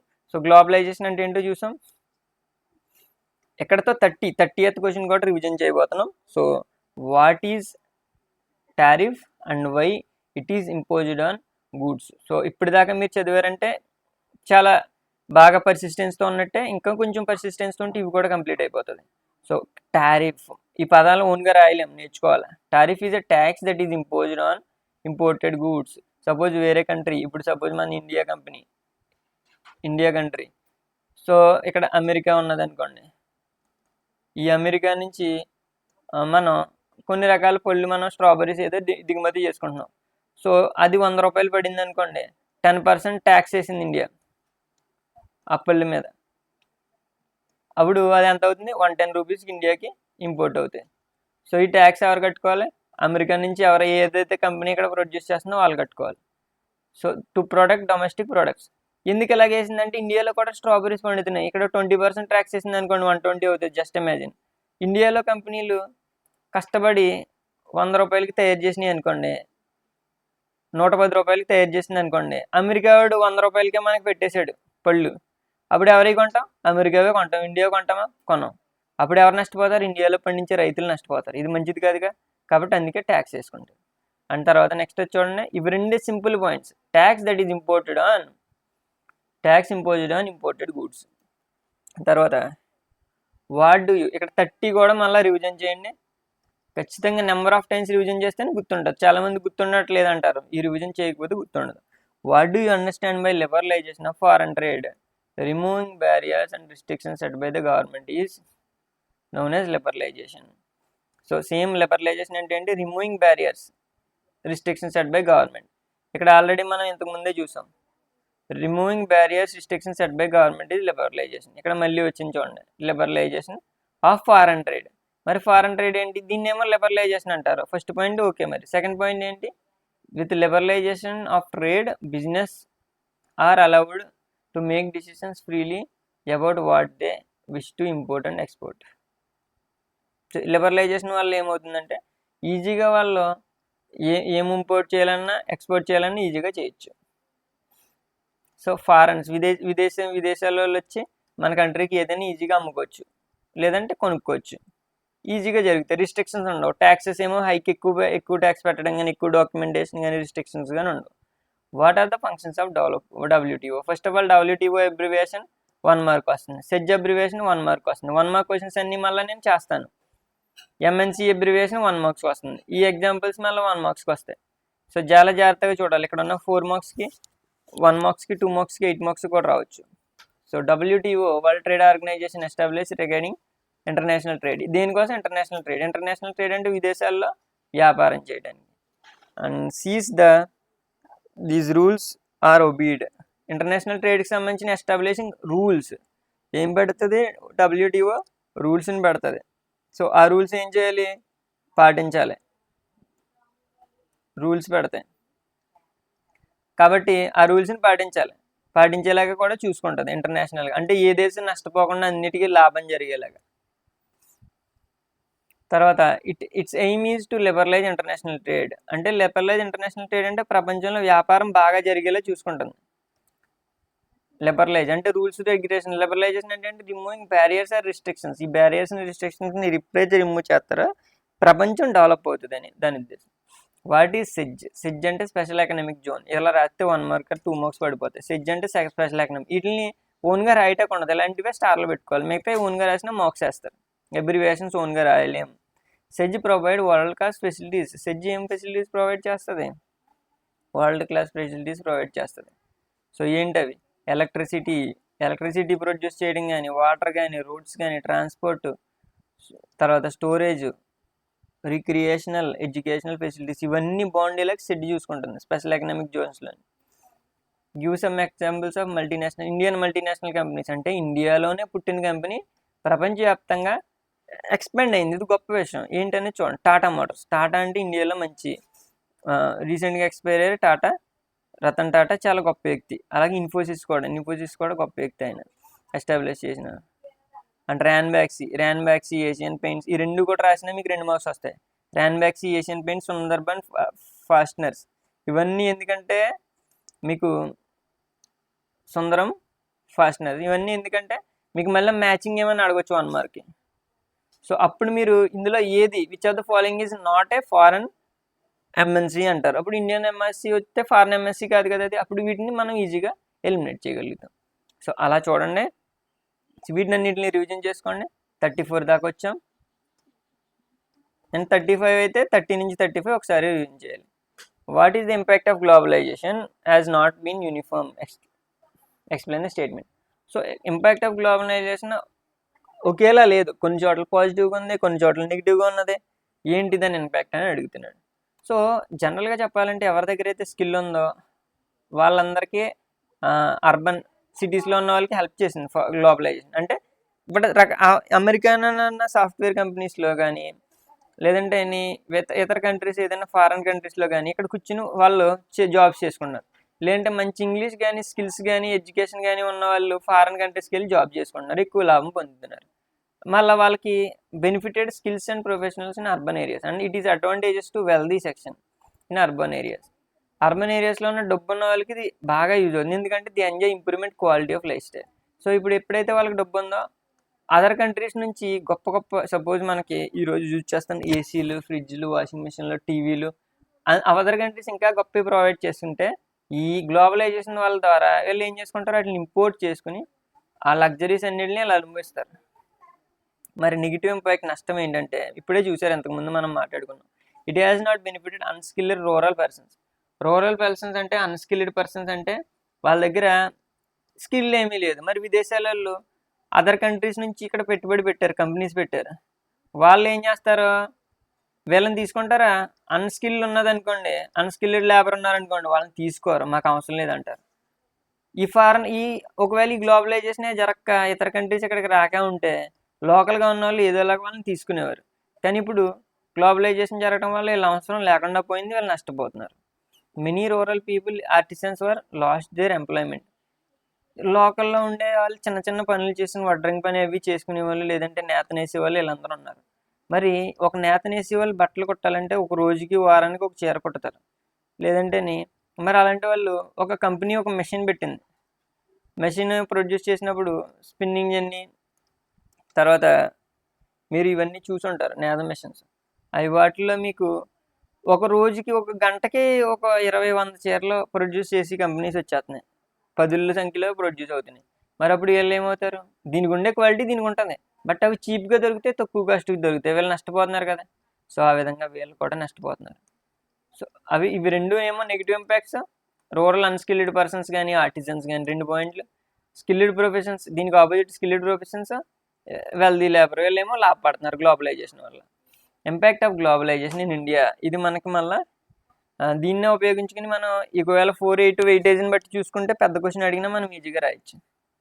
So what is the impact of globalisation in India అంటే ఇందులో ఏదైనా 2 పాయింట్స్ రాయండి. ఇందులో 1 పాయింట్ రాసినా పాజిటివ్ నెగిటివ్ ఇంపాక్ట్ ఒక్కొక్కటి రాసినా సరిపోద్ది. MNC has been interested industries such as cell phones, automobiles, electronics, soft drinks, ఇవన్నీ కూడా మీరు గమనిస్తున్నారు. Food services, banking, organisation. So multinational companies వచ్చి ఇక్కడ ఇంట్రెస్ట్ చూపిస్తున్నాయి ఇండియాలోని. సెల్ ఫోన్స్ వచ్చినాయి, రకరకాల చైనా కంపెనీలు, తర్వాత అమెరికా కంపెనీలు. సో ఎంఐ అని కానీ లేదంటే మనకి ఒప్పో, వివో, ఇవన్నీ చైనా కంపెనీలు అన్నీ వచ్చినాయి. తర్వాత అమెరికా కంపెనీ ఐఫోన్స్ కూడా ఇక్కడికి వస్తున్నాయి. ఆటోమొబైల్స్, రకరకాల బైక్స్, కార్స్ వచ్చి మనకి ఇక్కడ పెట్టుబడి పెడుతున్నారు. అలాగే ఎలక్ట్రానిక్స్, సాఫ్ట్ డ్రింక్స్ కూడా ఇండియన్ కంపెనీస్, ఫారెన్ కంపెనీస్ చాలా వరకు వచ్చి ఇక్కడ డామినేట్ చేస్తున్నాయి. ఫాస్ట్ ఫుడ్స్ కూడా ఇక్కడికి వచ్చినాయి. సో ఇవన్నీ అండ్ సచ్ యాజ్ బ్యాంకింగ్ కూడా, ఫుడ్ సర్వీసెస్, బ్యాంకింగ్ కూడా ఇక్కడ విదేశీ కంపెనీ వాళ్ళు ఇక్కడ ఇంటర్నేషనల్ చూపిస్తున్నారు, మల్టీనేషనల్ కంపెనీస్. తర్వాత local companies supplying raw material. మరి ఇక్కడ ఉన్న లోకల్ కంపెనీస్ కూడా ఏం చేస్తున్నాయి? ఈ గ్లోబలైజేషన్ జరగడం వల్ల అవతల వాళ్ళు వచ్చి పెద్ద కంపెనీలు పెడుతుంటే వాళ్ళకి సంబంధించిన మనకి మట్టి కానీ మినరల్స్ కానీ ఇలాంటివి కానీ మన వాళ్ళు సప్లై చేసుకుంటా అలా బ్రతుకుతున్నారు. సో ఇది జనరల్గా జరుగుతుంది. ఇది మారి మన వాళ్ళే మల్టీనేషనల్ కంపెనీస్ పెట్టే స్థాయికి ఎదగాలి, బట్ ప్రస్తుతానికి ఇలా జరుగుతుంది. Some large Indian companies emerged as multinational companies. So ఇక్కడ గొప్ప విషయం ఏంటంటే టాటా మోటార్స్ కానీ ఇలాగ ఇంతకుముందు మనం డిస్కస్ చేసుకున్న కంపెనీస్ ఉన్నాయి చూడండి, Indian multinational companies, Ranbaxy కానీ, అలాగే ఇన్ఫోసిస్ కానీ, ఏషియన్ పెయింట్స్ కానీ, సుందర్బన్ ఫాస్టనర్స్, ఇలాంటి ఇండియన్ కంపెనీస్ మల్టీనేషనల్ కంపెనీస్ అయ్యాయి. ఇది మంచి విషయం. ఇలా ఎక్కువ కంపెనీస్ రావాలి.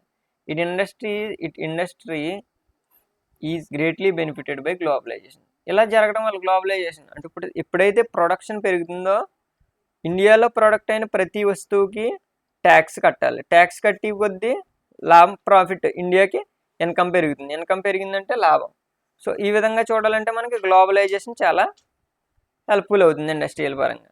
సో ఈ విధంగా మనం 36 చేసాం. 30 to 35 రివిజన్ చేయండి.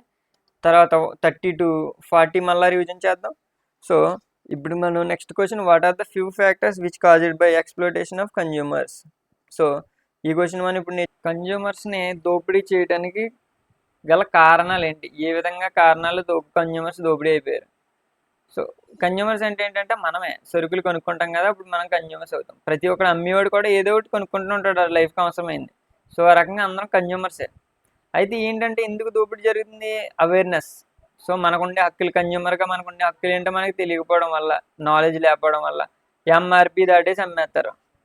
దానికి రకరకాల ట్యాక్స్లు వేసారు, ఆ ట్యాక్స్లు వేసారు, జిఎస్టీ వేసారు అని చెప్తారు. అదంతా కాదు. ఎంఆర్పి మించి ఎవరు అమ్మకూడదు. ఆ విషయం తెలుసుకోవాలి, మనం లీగల్గా ప్రొసీడ్ అవ్వచ్చు.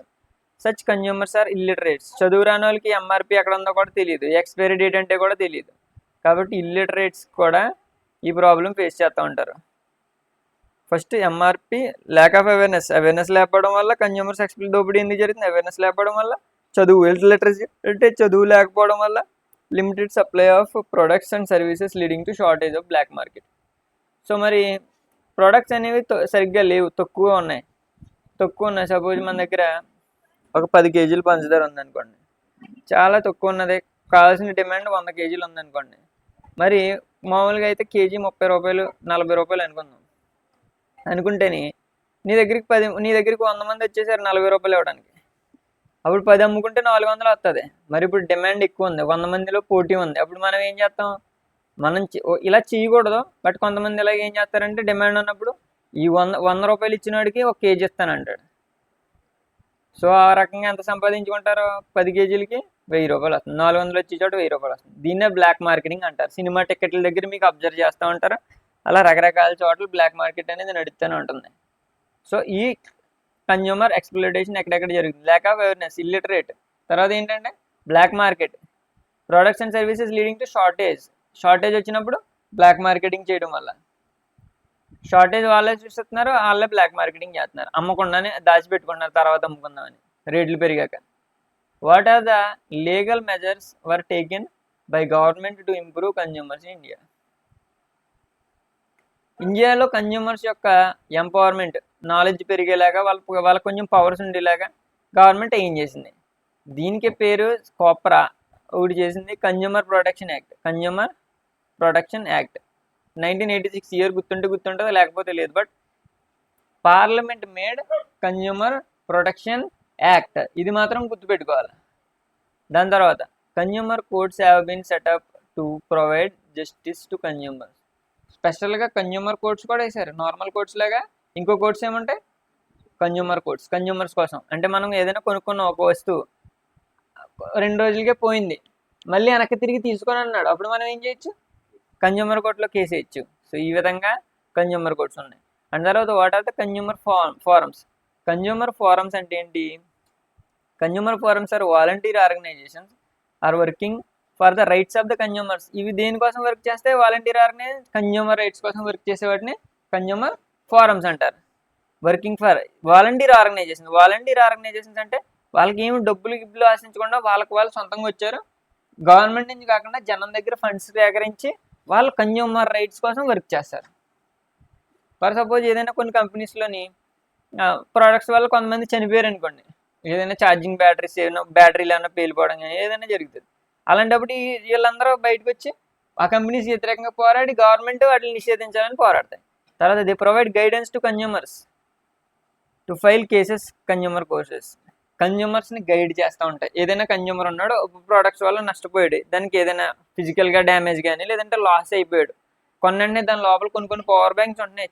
పెద్ద పవర్ బ్యాంక్ 2000 mAh అని చెప్తూ ఉంటాడు, కానీ ఒక దాంట్లో చిన్న బ్యాటరీలు పెడుతున్నాడు. ఒక 10 నిమిషాలు వాళ్ళ ముందు బ్లింక్ అవుతుంది, మన ఇంటికాడికి వచ్చేటప్పటికి ఛార్జింగ్ ఏముండదు, మోసపోయామని తెలుస్తుంది. అలాంటి మనం ఏం చేయాలి, కన్జ్యూమర్ కోర్టులో కేసు వేసుకోవచ్చు. సో ఇది ఇక్కడ జరుగుతుంది. సో కన్జ్యూమర్ ఫోరమ్స్ అంటే working for the right consumer rights కోసం వర్క్ చేస్తే దాన్ని కన్జ్యూమర్ ఫోరమ్స్ అంటారు. తర్వాత గైడెన్స్, దీనికి ఏం చేస్తుంది, గైడెన్స్ ఇస్తుంది కన్జ్యూమర్స్కి. What are the objectives of COPRA అంటే చెప్పండి, కన్జ్యూమర్ ప్రొటెక్షన్ యాక్ట్. కోప్రా అంటే కన్జ్యూమర్ ప్రొటెక్షన్ యాక్ట్, పైన ఉన్నది 1986లో వచ్చింది. దాని యొక్క ఆబ్జెక్టివ్స్ ఏముంటుంది, జనరల్గా ఓన్గా రాసేయచ్చు. కోప్రా అంటే కన్జ్యూమర్ ప్రొటెక్షన్ యాక్ట్ అని తెలిస్తే better protection and interest of the consumers. Consumer యొక్క ఇంట్రెస్ట్ ప్రొటెక్షన్, కన్జ్యూమర్ యొక్క ఇంట్రెస్ట్ని డెవలప్ చేసేలాగా కోప్రా చేస్తుంది.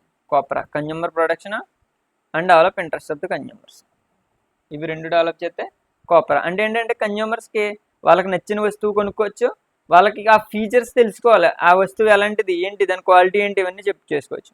తర్వాత product consumers against unfair trade, మోసం చేస్తున్నారు. సపోజ్ ఈ మధ్య కాలంలోనే ఆయిల్ దగ్గర నుంచి రకరకాల ఫుడ్ ప్రోడక్ట్స్ అన్నింటిలోని కల్తీ జరుగుతుంది. వాటన్నిటి నుంచి కన్జ్యూమర్స్ని ప్రొటెక్ట్ చేసుకునేదే కన్జ్యూమర్ ప్రొటెక్షన్ యాక్ట్. ఏ ఫాల్ట్ ఉన్నా కానీ మనం ఎంఆర్పి కంటే ఎక్కువ అమ్మినా, క్వాలిటీ తేడా ఉన్న సరుకు అమ్మినా కానీ మనం కన్జ్యూమర్ ప్రొటెక్షన్ ద్వారా, ఈ యాక్ట్ ద్వారా మనం లీగల్గా కేసు వేసుకోవచ్చు, మనకు న్యాయం జరిగేదాకా పోరాడచ్చు. Mention some of the rights of the consumers. Right ఇక్కడ 40 అయిపోయినాయి, ఒకసారి రివిజన్ చేసుకోండి. అండ్ పాత క్వశ్చన్స్ కూడా చూడండి, 35 నుంచి 40. అండ్ 35th క్వశ్చన్ గ్లోబలైజేషన్ గురించి, తర్వాత గ్లోబలైజేషన్ ఇన్ ఇండియా గురించి మళ్ళీ నేర్చుకున్నాం. ఇవి రెండింటి గురించి పాజిటివ్ నెగిటివ్స్, అండ్ తర్వాత ఇండియాలో ఏం ఇంపాక్ట్ వచ్చింది అనే దాని గురించి. 37th క్వశ్చన్స్, 38 ఇప్పుడు నేను నేర్చుకున్నాను, 9, 40. అండ్ సపోజ్ 41 క్వశ్చన్ ఇప్పుడు చూసుకుందాం. Mention the sum of the rights of the consumers and few sentences each one. So ఇక్కడ చూడండి, right to choose, right to be informed, right to choose, right to be informed. So ఇక్కడ ఏంటంటే ఏమేమి rights ఉన్నాయి? Right to చూస్, నచ్చిన వస్తువు ఎన్నుకోవచ్చు. అక్కడ ఉన్నాయి నువ్వు ఇదే కొనాలని వాళ్ళు అమ్మే వాళ్ళు అంటానికి లేదు, మనకి నచ్చింది కొనుక్కోవచ్చు.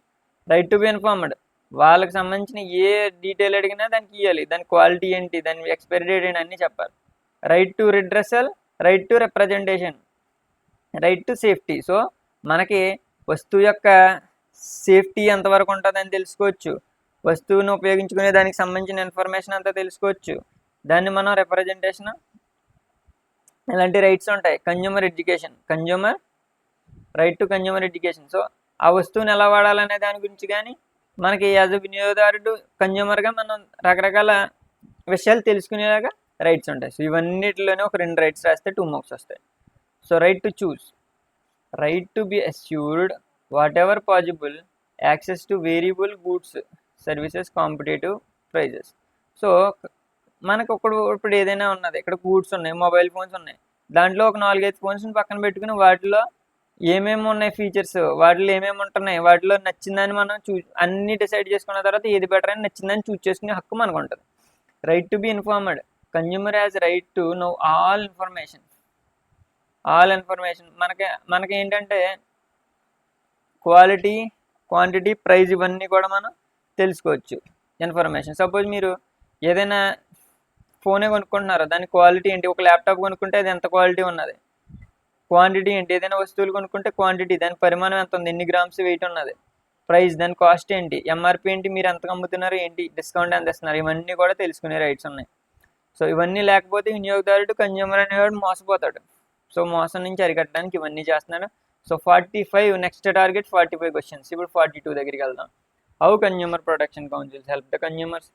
సో కన్జ్యూమర్ ప్రొటెక్షన్ కౌన్సిల్స్ అంటే కన్జ్యూమర్ యొక్క ప్రొటెక్షన్ కోసం కొన్ని ఏర్పడ్డాయి అన్నీ కలిసి.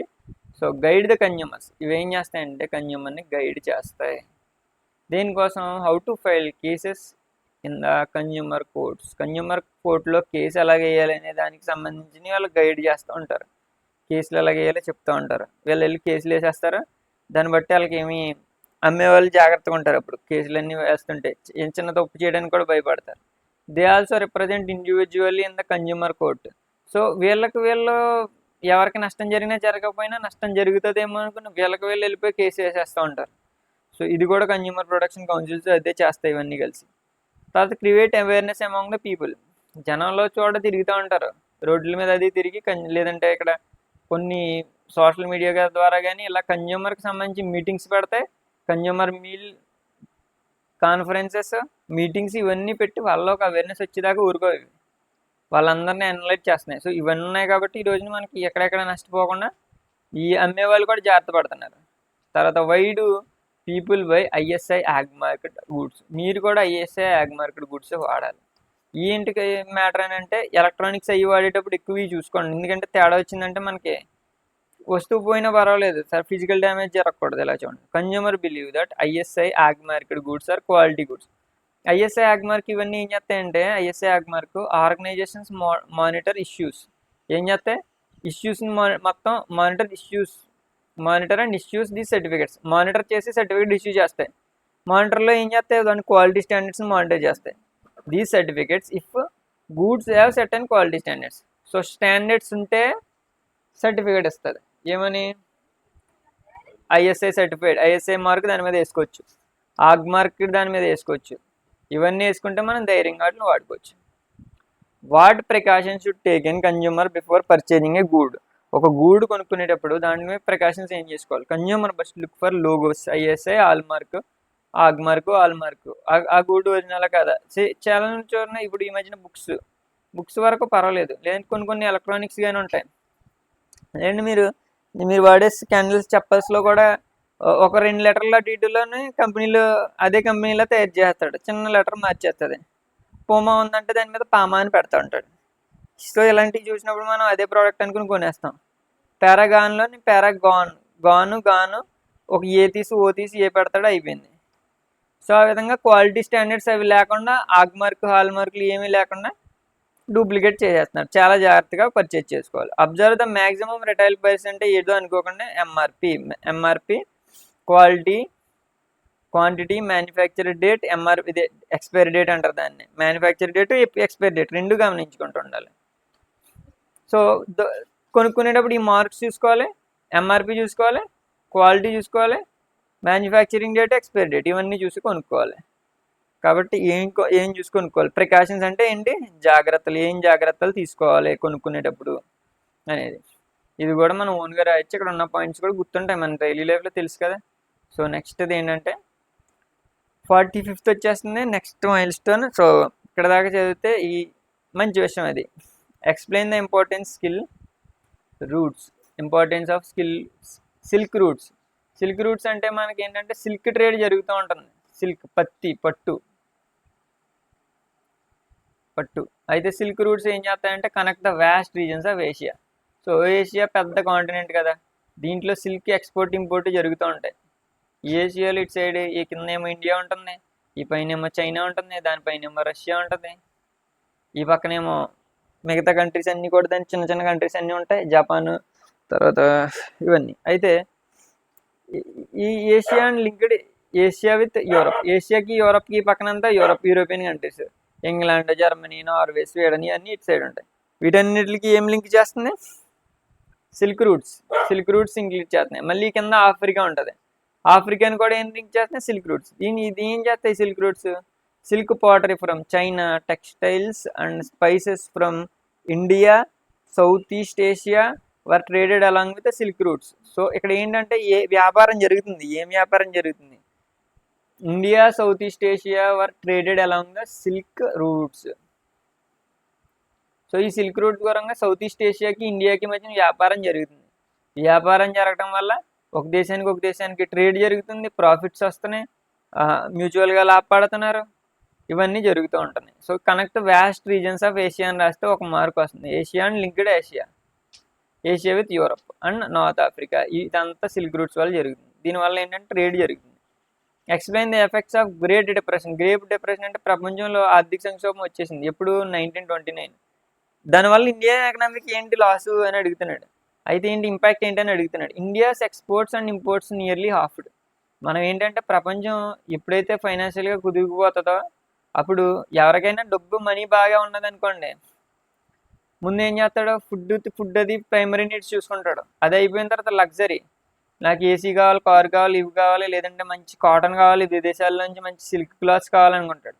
ఏమీ లేదనుకోండి, తినడానికి తిండి ఉంటే చాలరా బాబు, మనకి బట్టలు అవి ఉంటే ఉన్నాయో వేసుకొచ్చి అనుకుంటాడు. సో లగ్జరీ వచ్చేటప్పటికి ఎప్పుడైతే లగ్జరీ కావాలో ఆ దేశంలో ఈ సరుకు బాగుంది, అక్కడికి వెళ్ళి కొనేద్దాం, ఎన్ని వేలైనా పర్లేదు కొనేద్దాం అనుకుంటాడు. ఇంకా ఈ దేశంలో ఇది ఫుడ్ బాగుంది, కొనుక్కుందాం, ఎన్ని వేలైనా పర్లేదు అనుకుంటాడు. ఎప్పుడు కంట్రీ ఎకనామిక్గా బాగున్నప్పుడు. మరి గ్రేట్ డిప్రెషన్ వచ్చినప్పుడు ఏంటి పరిస్థితి, ఇంపోర్ట్స్ రావు, విదేశాల నుంచి మనం కొనుక్కునే వాళ్ళు ఉంటారా, తగ్గిపోతే వాళ్ళు అమ్ముతారా, అమ్మరు. అలాగే ఎక్స్పోర్ట్స్ ఉంటాయి, మనకే సరిపోవట్లేదు ఫుడ్, విదేశాలకి ఏమవుతుందో మనకు ఫుడ్డే సరిపోవట్లేదు, అమ్మకాలు ఉండవు. సో సింపుల్గా ఇంపోర్ట్స్ ఎక్స్పోర్ట్స్ ఆఫ్ అయిపోతాయి. ఎంత ఎలాబొరేట్ చేసి ఎందుకు చెప్తున్నానంటే ఈట్ మార్క్స్ వచ్చినా రాసేస్తారని.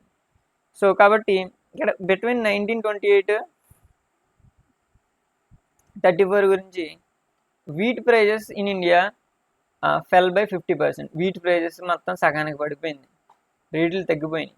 ఏంటి, jute producers of Bengal faced ever lower prices. Jute కూడా తగ్గిపోయింది. ఫెల్ ఇంటూ డెప్ట్, నష్టాల్లోకి వెళ్ళిపోయారు వాళ్ళని తయారు చేసేవాళ్ళు. ఒక్కోసారి చూడండి, రీసెంట్గా టమాటా రేట్లు బాగా తగ్గిపోతే ఆ టమాటాలన్నింటిని ఒక ఊరు నుంచి మార్కెట్కి ఎక్స్పోర్ట్ చేయడానికి వచ్చే డబ్బులు కూడా రాక దారిలో ఇంక పట్టుకెళ్ళి పడేశారు. ఎక్కడి నుంచి ఎక్కడికి అమ్మితే మార్కెట్కి ఆ వ్యాన్కి ఇచ్చే డబ్బులు కూడా రాకపోవడంతో పడేశారు, రోడ్ల మీద పడేయడం అది చేశారు. సో ఇది ఒక్కొక్కసారి అలాంటి క్రైసిస్ వస్తూ ఉంటుంది. The great depression proved less harm for urban India. మరి ఇదంతా విలేజ్లో ఉన్న వాళ్ళకి, మరి అర్బన్ సిటీస్లో ఉండే వాళ్ళకి అంత హార్మ్ అంత నష్టం జరగలేదని చెప్తున్నాడు. సో ఇది గ్రేట్ డిప్రెషన్ గురించి అండ్ సిల్క్ రూట్స్ గురించి నేర్చుకున్నాం. మొత్తం 45, ఇప్పుడు 46 నుంచి 50 చేయబోతున్నాం. 50 అయిపోయిన తర్వాత 54కి మీకు ఈజీగా అనిపిస్తుంది. ఇక్కడ హాఫ్ సెంచరీ చేయాలి ఈరోజు ఎలాగైనా. What do you know about the vernacular act? Vernacular act అంటే దేశీయ చట్టం. ఇదేంటి దేశీయ, చెప్తాను చూడండి. The vernacular act was passed in 1878. 1878లోనే జరిగింది ఇది. ఇయర్లు గుర్తుపెట్టుకోకపోయినా పర్వాలేదు, 1 మార్క్స్ కాదు కదా. The provide government with extensive rights censor reports, main censor అని గుర్తెట్టుకోండి. అండ్ ఎడిటోరియల్స్, దేనికి సెన్సార్ రిపోర్ట్స్ అండ్ ఎడిటోరియల్స్ మీద in the vernacular press. Printing press ఉంటుంది కదా, ఇండియాకి సంబంధించింది ఉంటుంది కదా, అది నచ్చిన న్యూస్ పేపర్లో బుక్స్ పబ్లిష్ చేస్తారు కదా, నవల్స్ కానీ, వాటి మీద వీళ్ళు ఏం చేస్తారంటే సెన్సార్షిప్ వేస్తూ ఉంటారు. సెన్సార్ అంటే ఇప్పుడు మూవీ ఉందనుకోండి, ఈ మూవీలో ఈ సీన్స్ బాగాలేదు, ఈ సీన్స్ దేశ యూనిటీకి విరుద్ధంగా ఉన్నాయి, లేదంటే చిన్నపిల్లలు చూసేలా లేవు అనేసి చాలామంది తీసేస్తారు. అలాగే ప్రింట్ కూడా ఇప్పుడు ఈరోజు న్యూస్ పేపర్ నచ్చినవి ప్రచురిస్తున్నాయి. ఆల్రెడీ సీఎంని కమిడియన్ కింద చేసి కూడా మనం న్యూస్ పేపర్స్ని చూస్తూ ఉంటున్నాం. కాకపోతే అప్పట్లో ఎలా ఉండేదంటే బ్రిటిష్ వాళ్ళు ఉన్నప్పుడు వాళ్ళకి వ్యతిరేకంగా ఏ న్యూస్ వచ్చినా తీసేయండి అంటారు, తీసేయడం ముందు వాళ్ళు చూస్తారు. లేదంటే ప్రింటింగ్ ప్రెస్ మొత్తం ప్రింటింగ్ ప్రెస్ తీసేసి వాళ్ళ ఆస్తులు తీసేసుకుంటారు. సో ఇది వర్నాక్యులర్ యాక్ట్ దేనికి సంబంధించింది? ప్రింట్కి సంబంధించింది vernacular act. Next write about the Gutenberg press. So printing తయారు చేసినవాడు జాన్ గూటన్బర్గ్ అని చిన్నప్పటి నుంచి చదువుకుని ఉంటారు. అయితే ఏం చేశాడు, ఫస్ట్ ప్రింటింగ్ ప్రెస్ స్టార్ట్ చేశాడు. ఎప్పుడు 1430s స్టార్ట్ చేశాడు. అయితే జాన్ గూటన్బర్గ్ని మరి స్టార్టింగ్లో అప్పుడులో ఉండే బుక్ ఏంటంటే బైబిల్ ఉంది. బైబిల్ని ఏం చేశాడు, ఫస్ట్ ప్రింట్ చేసింది ఈయన ప్రెస్ నుంచే, జాన్ గూటన్బర్గ్ ప్రెస్ నుంచే. తర్వాత ఏంటంటే 180 copies printed and took 3 years to produce them. So మొత్తానికి ఈ 180 కాపీస్ని ప్రింట్ చేశాడు. ఇవి గుర్తుపెట్టుకోండి. సో ఫస్ట్ నౌన్ ప్రింటింగ్ ప్రెస్ని తయారు చేసింది John Gutenberg and Bible was first reproduced in this press. So 2 points రాస్తే 2 marks. What was the Erasmus idea in printing book printing గురించి ఎరాస్మస్ ఏమన్నాడు? Book available in every corner of the world, ప్రపంచంలో ప్రతి మూలలోని book ఉన్నదని చెప్పాడు. కానీ Erasmus కొంచెం డిఫరెంట్గా చెప్తాడు, అది చూడండి. It might be worth knowing one here and there. ఏదో మూలన ఒకటి ఉంటే నేర్చుకోవడం వర్తే, కానీ but most of them are harmful to scholarship అంటే నార్మల్గా మనం చదువుకున్నప్పుడు ఇస్తున్నారు డబ్బులు, అది కాదు. బుక్ నుంచి విషయాలు నేర్చుకోవడానికి కూడా స్కాలర్షిప్ అంటారు. సో ఈ బుక్ ప్రింటింగ్ వల్ల ప్రతి ఒక్కరూ ప్రతి కారణంలో ఎవరికి పడితే వాళ్ళు బుక్కులు తయారు చేస్తున్నారు. మరి దీనివల్ల ఏమవుతుందని చెప్పాడు Erasmus, good books lose their value due to the abundance of books. మంచి బుక్స్ ఏం కోల్పోతున్నాయి, దాని వాల్యూని కోల్పోతున్నాయి. And that contains stupid ignorance. ఎందుకంటే చాలా వరకు abundance of books that contains stupidity సంబంధించిన బుక్స్ కానీ, ఇగ్నోరెన్స్ అంధవిశ్వాసాలు మూఢనమ్మకాలు ప్రొడ్యూస్ చేసే బుక్స్ కానీ, లేదంటే ప్రజలందరినీ కూడా చెడ్డ విషయాల వైపు తీసుకెళ్ళి బుక్స్ కానీ, ఇవన్నీ పెరిగిపోయినప్పుడు అందులో ఉన్న మంచి బుక్స్కి వాల్యూ ఏమవుతుంది, తగ్గిపోతుంది. ఇది ఎరాస్మస్ చెప్పాడు. మంచి బుక్స్ ఎరేజ్ అయిపోతున్నాయని చెప్పినోడు ఎరాస్మస్, ఎలా గుర్తుపెట్టుకోండి. అయితే harmful to scholarship, books contain stupidity and ignorance. Good books lose their value, మంచి బుక్స్ విలువ కోల్పోతున్నాయంట ఈ చెత్త బుక్స్ వల్ల. ఆ రోజుల్లో అలా జరిగేదంట. How can you say that Martin Luther was in favour of printing? Martin Luther King ఏంటంటే ప్రింటింగ్ ఫేవరబుల్గా ఉన్నారని వాళ్ళు అలా చెప్పొచ్చు. ఇన్ 1517 ఇయర్ లేకపోయినా మార్క్స్ ఏంటి, ఇది 2 marks. ఒకవేళ 4 వెయిటేజ్ ఉంటే అప్పుడు వీటిని 4 కింద రాసుకోండి, మీకున్న నాలెడ్జ్ ఇక్కడ ఉన్న పాయింట్స్ కలుపుకొని. Martin Luther wrote the 1905 theses రాశాడు. దేని మీద? Criticising many practices and customs of Roman Catholic church చేసిన వాటి మీద వ్యతిరేకిస్తూ 95 థీసెస్ ఈయన రాశాడు మార్టిన్ లూథర్. అయితే Luther translation of new testament sold 5000 copies. ఈయన ట్రాన్స్లేషన్ ఆఫ్ న్యూ టెస్టమెంట్ అని రాస్తే అది 5000 కాపీలు ఒక వారంలో అమ్ముడైనవి అంటే చూడండి. All this become possible due to printing technology. ఇదంతా దేనివల్ల జరిగింది? Printing technology. మరి లూథర్ సపోర్ట్ చేసాడని మనం ఒక్క మాటలో చెప్పేసి ఏమని? Luther said printing is the ultimate gift of God, దేవుడిచ్చిన గొప్ప వరం అండ్ గ్రేటెస్ట్ వన్ అని చెప్పాడు. అది కూడా నిజమే. ఈరోజు ప్రింటింగ్ వల్ల మనం ఇంత నేర్చుకోగలుగుతున్నాం. బుక్స్ అనేవి లేకపోతే మనకి ఈ మొబైల్స్ ఇవన్నీ లేకపోతే ఏమీ నేర్చుకోవాలి, కష్టం అవుతుంది. నాలెడ్జ్ స్టోర్ చేయడం కూడా కష్టం అవుతుంది. బట్ ఇక్కడ ఉన్న పాయింట్స్ చూడండి. 95 theses criticizing many practices. 95 theses రాసాడని చెప్తారు. తర్వాత ఆయన రాసిన బుక్ గుర్తుంటే పేరు రాయండి, లేదంటే books sold 5000 copies within few weeks అని పెట్టండి. తర్వాత ఆయన అన్న మాట మర్చిపోకండి, printing is ultimate gift of the God. So మీరు ఇక్కడ యాజ్ ఈజ్ రాయనవసరం లేదు, he told that printing is gift of God అన్నాడని రాస్తే సరిపోతుంది. సో ఇలాగా ఈ విధంగా 50 రీచ్ అయ్యాం. 50 రీచ్ అయినప్పుడు మనం 40 నుంచి సిల్క్ రూట్స్ గురించి, డిప్రెషన్ గురించి నేర్చుకున్నాం. ఇప్పుడు నేర్చుకున్న 3 కలిపి ఒకసారి రివిజన్ చేయండి. అండ్ లాస్ట్ క్లైమాక్స్ అండ్ ఫినిషింగ్కి రాబోతున్నాం. సో ఇప్పుడు ఎలాగా మీరు లివ్ చేయరు, ఎందుకంటే 54 అయితే కంప్లీట్ అయిన ఫీలింగ్ వస్తుంది.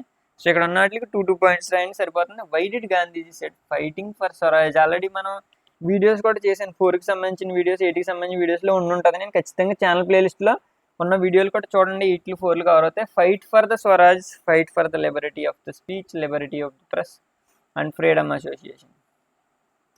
సో స్వరాజ్యం అంటే మన సొంత దేశం కోసం పోరాటం అనేది. Fight for the Liberty of speech, మనం మాట్లాడే స్వాతంత్రం కోసం. అలాగే మన ప్రెస్, మనకు నచ్చింది ప్రింటింగ్ ప్రెస్లో ప్రింట్ చేసుకునే స్వాతంత్రం కోసం. ఫ్రీడమ్ ఆఫ్ అసోసియేషన్, మనకు నచ్చినప్పుడు అందరం కలిసే స్వాతంత్రం కోసం స్వరాజ్యం అంటే మన సొంత దేశం వస్తే ఇవన్నీ చేయొచ్చు, దానికోసం పోరాటం అంటే వీటి కోసం కూడా పోరాటం అని గాంధీజీ చెప్పాడు. దీనికి కారణం ఏంటి? First point, vernacular print press act. మీకు తెలుసు, వర్నాక్యులర్ ప్రింట్ ప్రెస్ యాక్ట్ మనం ఇంతకుముందే చూసాం. ఎప్పుడు వచ్చింది? 1878లో వచ్చింది. అప్పుడు ఏం చేశారు? ప్రింటింగ్ ప్రెస్ల మీద సెన్సార్షిప్ విధించారు. మరి అది చేసింది ఏంటంటే excessive rights to censor reports and editorial of vernacular press. మన దేశంలో ఉండే ప్రింటింగ్ ప్రెస్ల మీద సెన్సార్షిప్ చేశారు. Excessive rights to censor reports and editorial vernacular press అని రాయచ్చు దీన్ని. అయితే 18 న్యూస్ పేపర్స్ని మనం మొత్తం మూసేశారు. దీన్ని ఎలా చెప్తారు? 22 newspapers has furnished securities during the first world వార్కి 22 న్యూస్ పేపర్స్ ఉంటే, అయితే of these 18 shut down rather than follow government orders. ఈ గవర్నమెంట్ ఆర్డర్స్ అన్ని ఫాలో అవ్వి వాళ్ళకి బ్రిటిష్ వాళ్ళకి నచ్చినట్టే సేవ చేయడానికి వాళ్ళకి నచ్చినట్టు రాస్తే ఉంచుతారు, లేకపోతే తీసేస్తారు. మరి ఈ రూల్స్ని పాటించలేక అవన్నీ కూడా 18 మూసేశారంటే చూసుకోండి, 18 క్లోజ్ అయినాయండి. సో ఈ 2 పాయింట్లు రాస్తే వేస్తారు, బట్ ఒక్కోసారి మర్చిపోతే 3వ పాయింట్ మీకు హెల్ప్ చేస్తారు. British government tried to crush the 3 powerful vehicles. మూడు ఇంపార్టెంట్ విషయాలను తీసేశారు. ఏంటి ఇక్కడ ఇచ్చినాయి? Liberty of speech, Liberty of press, Liberty of association. ఇక్కడ దాకా రాస్తే చాలు. ఇంకా కావాలంటే ఇది కూడా, of expressing during Khilafat and non cooperative. ఎప్పుడు? ఖిలాఫత్ మూమెంట్లో, నాన్ కోఆపరేటివ్ మూమెంట్లో చాలా దారుణంగా వీటన్నిటిని కూడా రిమూవ్ చేసేసారు. సో వీటి కోసమే మన సొంత దేశం ఉంటే ఇవన్నీ చేయించే నానాడు ఆయన ఊహించాడు. ఇప్పుడు కూడా మనకి వీటికి సంబంధించి అన్నింటికి సంబంధించిన ఫ్రీడమ్ ఇప్పుడు మనకు ఉంది. So what did spread print culture 19th century in India mean to women? మరి ప్రింట్ కల్చర్ రావడం వల్ల ఉమెన్కి ఏం జరిగింది? Lives and feelings of women were written with intensity. Women యొక్క ఫీలింగ్స్ని కానీ వాళ్ళకి సంబంధించిన విషయాలు కానీ రాశారు. తర్వాత బుక్స్లో చూడటం జరిగింది. దీనివల్ల అందరికీ తెలిసింది ఉమెన్ ఎలా ఆలోచిస్తారో, ఉమెన్కి ఎలా కోసం ఎలా వాళ్ళ రైట్స్ కోసం మనం పట్టించుకోవాలని తెలిసి వచ్చేలా చేసింది. మెనీ జర్నల్స్, చాలా జర్నల్స్ ఏం చేసిందంటే క్యారింగ్ రైటింగ్స్ బై ఉమెన్ రాసిన రాతల్ని తీసుకుని explained why women should be educated. ఉమెన్కి చదివేందుకు, ఆ రోజుల్లో ఆడపిల్లలకి చదివేందుకు అనుకున్నారు. అంటే డామినేట్ చేసి ఇంట్లో కూర్చుంటే మెయిన్లీ ఇంట్లో పనులన్నీ చేయొచ్చు కదా అనేసి ఆలోచించే రోజుల్లో చదివేందుకు అవసరం అని పెట్టారు. ఒక ఉమెన్ చదివితే కుటుంబాన్ని కూడా చదివేస్తుంది. సో ఆ మెయిన్ విషయం నెమ్మదిగా గ్రహించారు. Social reforms and novels created a great interest in women's. Social reformers వాళ్ళ నవల్స్ కూడా రాశారు. వాళ్ళ సోషల్ రిఫార్మ్స్ అండ్ నవల్స్ ఈ రెండు కూడా ఏమైనాయి? ప్రింట్ అయినాయి. మొత్తం అంతా దేశం అంతా ప్రింట్ అయినాయి. వీటిలో ఏం చెప్పారంటే great interest in women lives and emotions. ఆ ఉమెన్ ఎలా ఫీల్ అవుతుంది, తన ఎమోషన్స్ ఏంటి, కష్టాలు ఏంటి, వీటన్నిటి గురించి కూడా సమాజంలోకి తీసుకొచ్చారు. ఏదైనా కొన్ని చదవడం వల్ల వీళ్ళ కష్టాలు ఎలా ఉంటాయా, వీళ్ళు ఎలా ఆలోచిస్తారో, వీళ్ళ బాధలు ఎలా ఉంటాయని తెలిసినాయి అనుకోండి, అప్పుడు అందరిలో మార్పు వస్తుంది నెమ్మదిగా. సో అలాంటివి ఈ బుక్స్ అనేవి చేసినాయి. It is difficult to imagine world without printed materials. Comment, ప్రింటే లేకపోతే ప్రపంచమే లేదు, కష్టం, ఊహించుకోవడం కష్టం అని అంటున్నారు. Printed material is founded everywhere around us. ఇది రాశారంటే ఒక మార్క్ పట్టక ఛాన్స్ ఉంటుంది. తర్వాత ఇంకే పాయింట్ రాసినా ఒక 2 మార్కులు వస్తాయి. సో ప్రతి చోట ప్రపంచంలో ఎక్కడ లేదని రాస్తారు. తర్వాత ఏంటంటే బుక్స్లో కానీ, న్యూస్ పేపర్స్లో కానీ, everyday things like official circulars, diaries, advertisements, cinema posters, street corners, ప్రతి చోట everywhere there are printed material. ప్రతి చోట ఇక్కడ ఉన్న ప్రతి చోట అబ్జర్వ్ చేస్తున్నామని రాస్తారు. సో మనం ఇంకేం రాస్తాం? We read printed books and see printed images, follow through newspapers. ఇవన్నీ కూడా ప్రతి చోట మనం అబ్జర్వ్ చేస్తూ ఉంటాం. దీన్ని బట్టి మనం లాస్ట్ కన్క్లూజన్ ఏం రాస్తారంటే, so it is difficult to imagine world without printed material అని రాసింది. కామెంట్ చేయమన్నాడు కాబట్టి. సో ఇది డిఫికల్ట్ అనేసి. సో ఇక్కడ ఉన్నవన్నీ 3 పాయింట్లకు వచ్చాం. ఇంకా లాస్ట్ క్వశ్చన్, హ్యాపీగా లాస్ట్ క్వశ్చన్కి వచ్చేసాం. And printing press played major role and shaping the Indian society of 19th century comment. So major role in shaping the Indian society 19th centuryలో మేజర్ రోల్ ప్లే చేసింది ఏంటి? ప్రింటింగ్ ప్రెస్ ప్లే చేసింది Indian సొసైటీలో మార్పు కోసం. ఎలాగా? Newspapers in any 2 points రాయండి. 4కి 8కి కూడా పనికి వస్తుందని 4 points ఇచ్చాను, మర్చిపోతే ఏదైనా 2 రాయండి. News paper spread new ideas shaped the nature of the debate. So news paper నుంచి ఏమొచ్చినాయి? న్యూ ఐడియాస్ వచ్చినాయి. దానివల్ల డిబేట్ కానీ ఏదైనా సమస్య వస్తే దాని గురించి మనం మాట్లాడటం, ఎందుకు అలా జరిగింది, నలుగురు కూర్చుని వాదించడం, ఇలాంటి కొత్త ఐడియా వచ్చింది. New contradictory ideas emerge. ముందు లేని ఐడియాలు, కాంట్రడిక్టరీ అంటే ముందు లేదు, వేరైన ఐడియాస్ వచ్చినాయి. Wider public could participate in these discussions and expressed their views. So చాలామంది ఇందులో డిస్కషన్స్లో పార్టిసిపేట్ చేశారు, వాళ్ళ ఐడియాస్ని కూడా ఎక్స్ప్లెయిన్ చేశారు. ప్రింటింగ్ ప్రెస్ వచ్చాక, లేదంటే అప్పుడు పెద్దవాళ్ళు కానీ కొంతమంది మతాలకు సంబంధించిన వాళ్ళు కానీ ఏం చెప్తే అదే చేసేవారు. ప్రింటింగ్ ప్రెస్ వచ్చాక సొంత ఆలోచనలు వచ్చినాయి. రాజా రామ్మోహన్ రాయ్ ఏం పబ్లిష్ చేశాడంటే సంబద్ కౌముద్ అని పెట్టాడు. ఆయన పబ్లిష్ చేశాడు book. Wrote about social evils that time. సమాచారంలో ఉన్న మూఢనమ్మకాలు చేసిన మూఢనమ్మకాలన్నిటి గురించి వ్యతిరేకిస్తూ ఆయన రాశాడు. ఎవరు? రాజా రామ్మోహన్ రాయ్ గారు. అయితే హిందూ ఆర్థోడాక్సీ అంటే ఈ హిందువుల్లో సనాతన హిందూకి సంబంధించిన కమిషన్స్ ఉంటాయి కదా, వాళ్ళు ఏం చేశారంటే సమాచార చంద్రికని రాసి they have commissioned Samachar Chandrika to opposite the opinion of Raja Rammohan Roy. Raja Rammohan రాయ్ని వ్యతిరేకిస్తూ వీళ్ళ మళ్ళీ రాశారు. సో ఆ రోజుల్లో ప్రింటింగ్ ప్రెస్ ఏంటంటే ఇలాంటివి రాసింది. సో దానికి సంబంధించిన ఏదైనా ఎగ్జాంపుల్ ఇమ్మని రాశారని 4 marks అడిగితే ఈ 2 రాస్తారు. సో ఈ విధంగా మనం ఇవి కూడా కంప్లీట్ చేసాం. న్యూ ఐడియాస్ షేప్డ్ అయినాయి. కాంట్రడిక్టరీ ఐడియాస్ ఏమో వింత కొత్త ఎప్పుడు లేని ఐడియాస్ వచ్చినాయి. డిబేట్లో పార్టిసిపేట్ చేయడానికి ఇష్టపడ్డారు. రాజా రామ్మోహన్ రాయ్ ఏం చేశారు? హిందూ ఆర్థోడాక్సీ కమిషన్ ఏం చేశారని ఎగ్జాంపుల్స్ కింద రాయండి. 54 కంప్లీట్ చేసాం. కంప్లీట్ చేయడం గొప్ప విషయం కాదు. ఇక్కడ చూడండి, చాలామంది ఎక్కడ మిస్టేక్ చేస్తారంటే ఒకసారి చదివి వదిలేస్తారు, కానీ నెంబర్ ఆఫ్ టైమ్స్ రివిజన్ చేస్తే మర్చిపోము. అది కూడా ఏంటంటే ఒక చదివింది ఒక రోజులో చదివాం అనుకోండి, మ్యాక్సిమం చాలా రోజులు గుర్తుంటుంది. అలాగే వారం తర్వాత మళ్ళీ చదివాం అనుకోండి, ఇంకా బాగా గుర్తుంటుంది. ఇప్పుడు చదువుతున్నప్పుడు ఒకటి చదివాక రెండో దానికి వెళ్ళినప్పుడు ముందు చదివితే కన్ఫ్యూజ్ అవ్వకుండా కూడా ఉంటుంది. సో రివిజన్కి చాలా తక్కువ టైం పడుతుంది. అది వెంటనే చేసుకోవడం మంచిది. స్టార్ పెట్టుకుంటారు కదా పబ్లిక్కి రివిజన్ చేసుకునేటప్పుడు, పబ్లిక్కి వెళ్ళే ముందు స్టార్ ఉన్న ఒకసారి చూడండి. ఆ స్టార్ రివిజన్ చేసుకుంటే టైం చాలా సేవ్ అవుతుంది. అప్పుడు మీరు చాలా హ్యాపీగా ఫీల్ అవుతారు. అండ్ దీంతోపాటు ఇంకా ప్రతి దాని గురించి ఇదే విధంగా ప్రతి సబ్జెక్ట్లోని తక్కువ టైంలో ఎక్కువ మెటీరియల్. అంటే చూడండి, ఒక 500 400 క్వశ్చన్స్ ఉండాల్సిన దాన్ని 54కి మీకు షార్ట్ అవుట్ చేసుకుని మనం నేర్చుకుంటున్నాం. తర్వాత టెక్స్ట్ బుక్స్ కూడా నేర్చుకోండి, ఏ గ్రేడ్ వాళ్ళు ఎక్కడితోనే ఆకండి. బట్ ఈ లోపల మనం వీటన్నిటికి సంబంధించిన మెటీరియల్ ఉంది. ఛానల్లో చాలా వాల్యుబుల్ మెటీరియల్ ఉంటుంది. సో వెంటనే రావాలంటే మీకు సబ్స్క్రైబ్ చేయండి, కొత్త వచ్చినప్పుడు మీకు పెడతాను.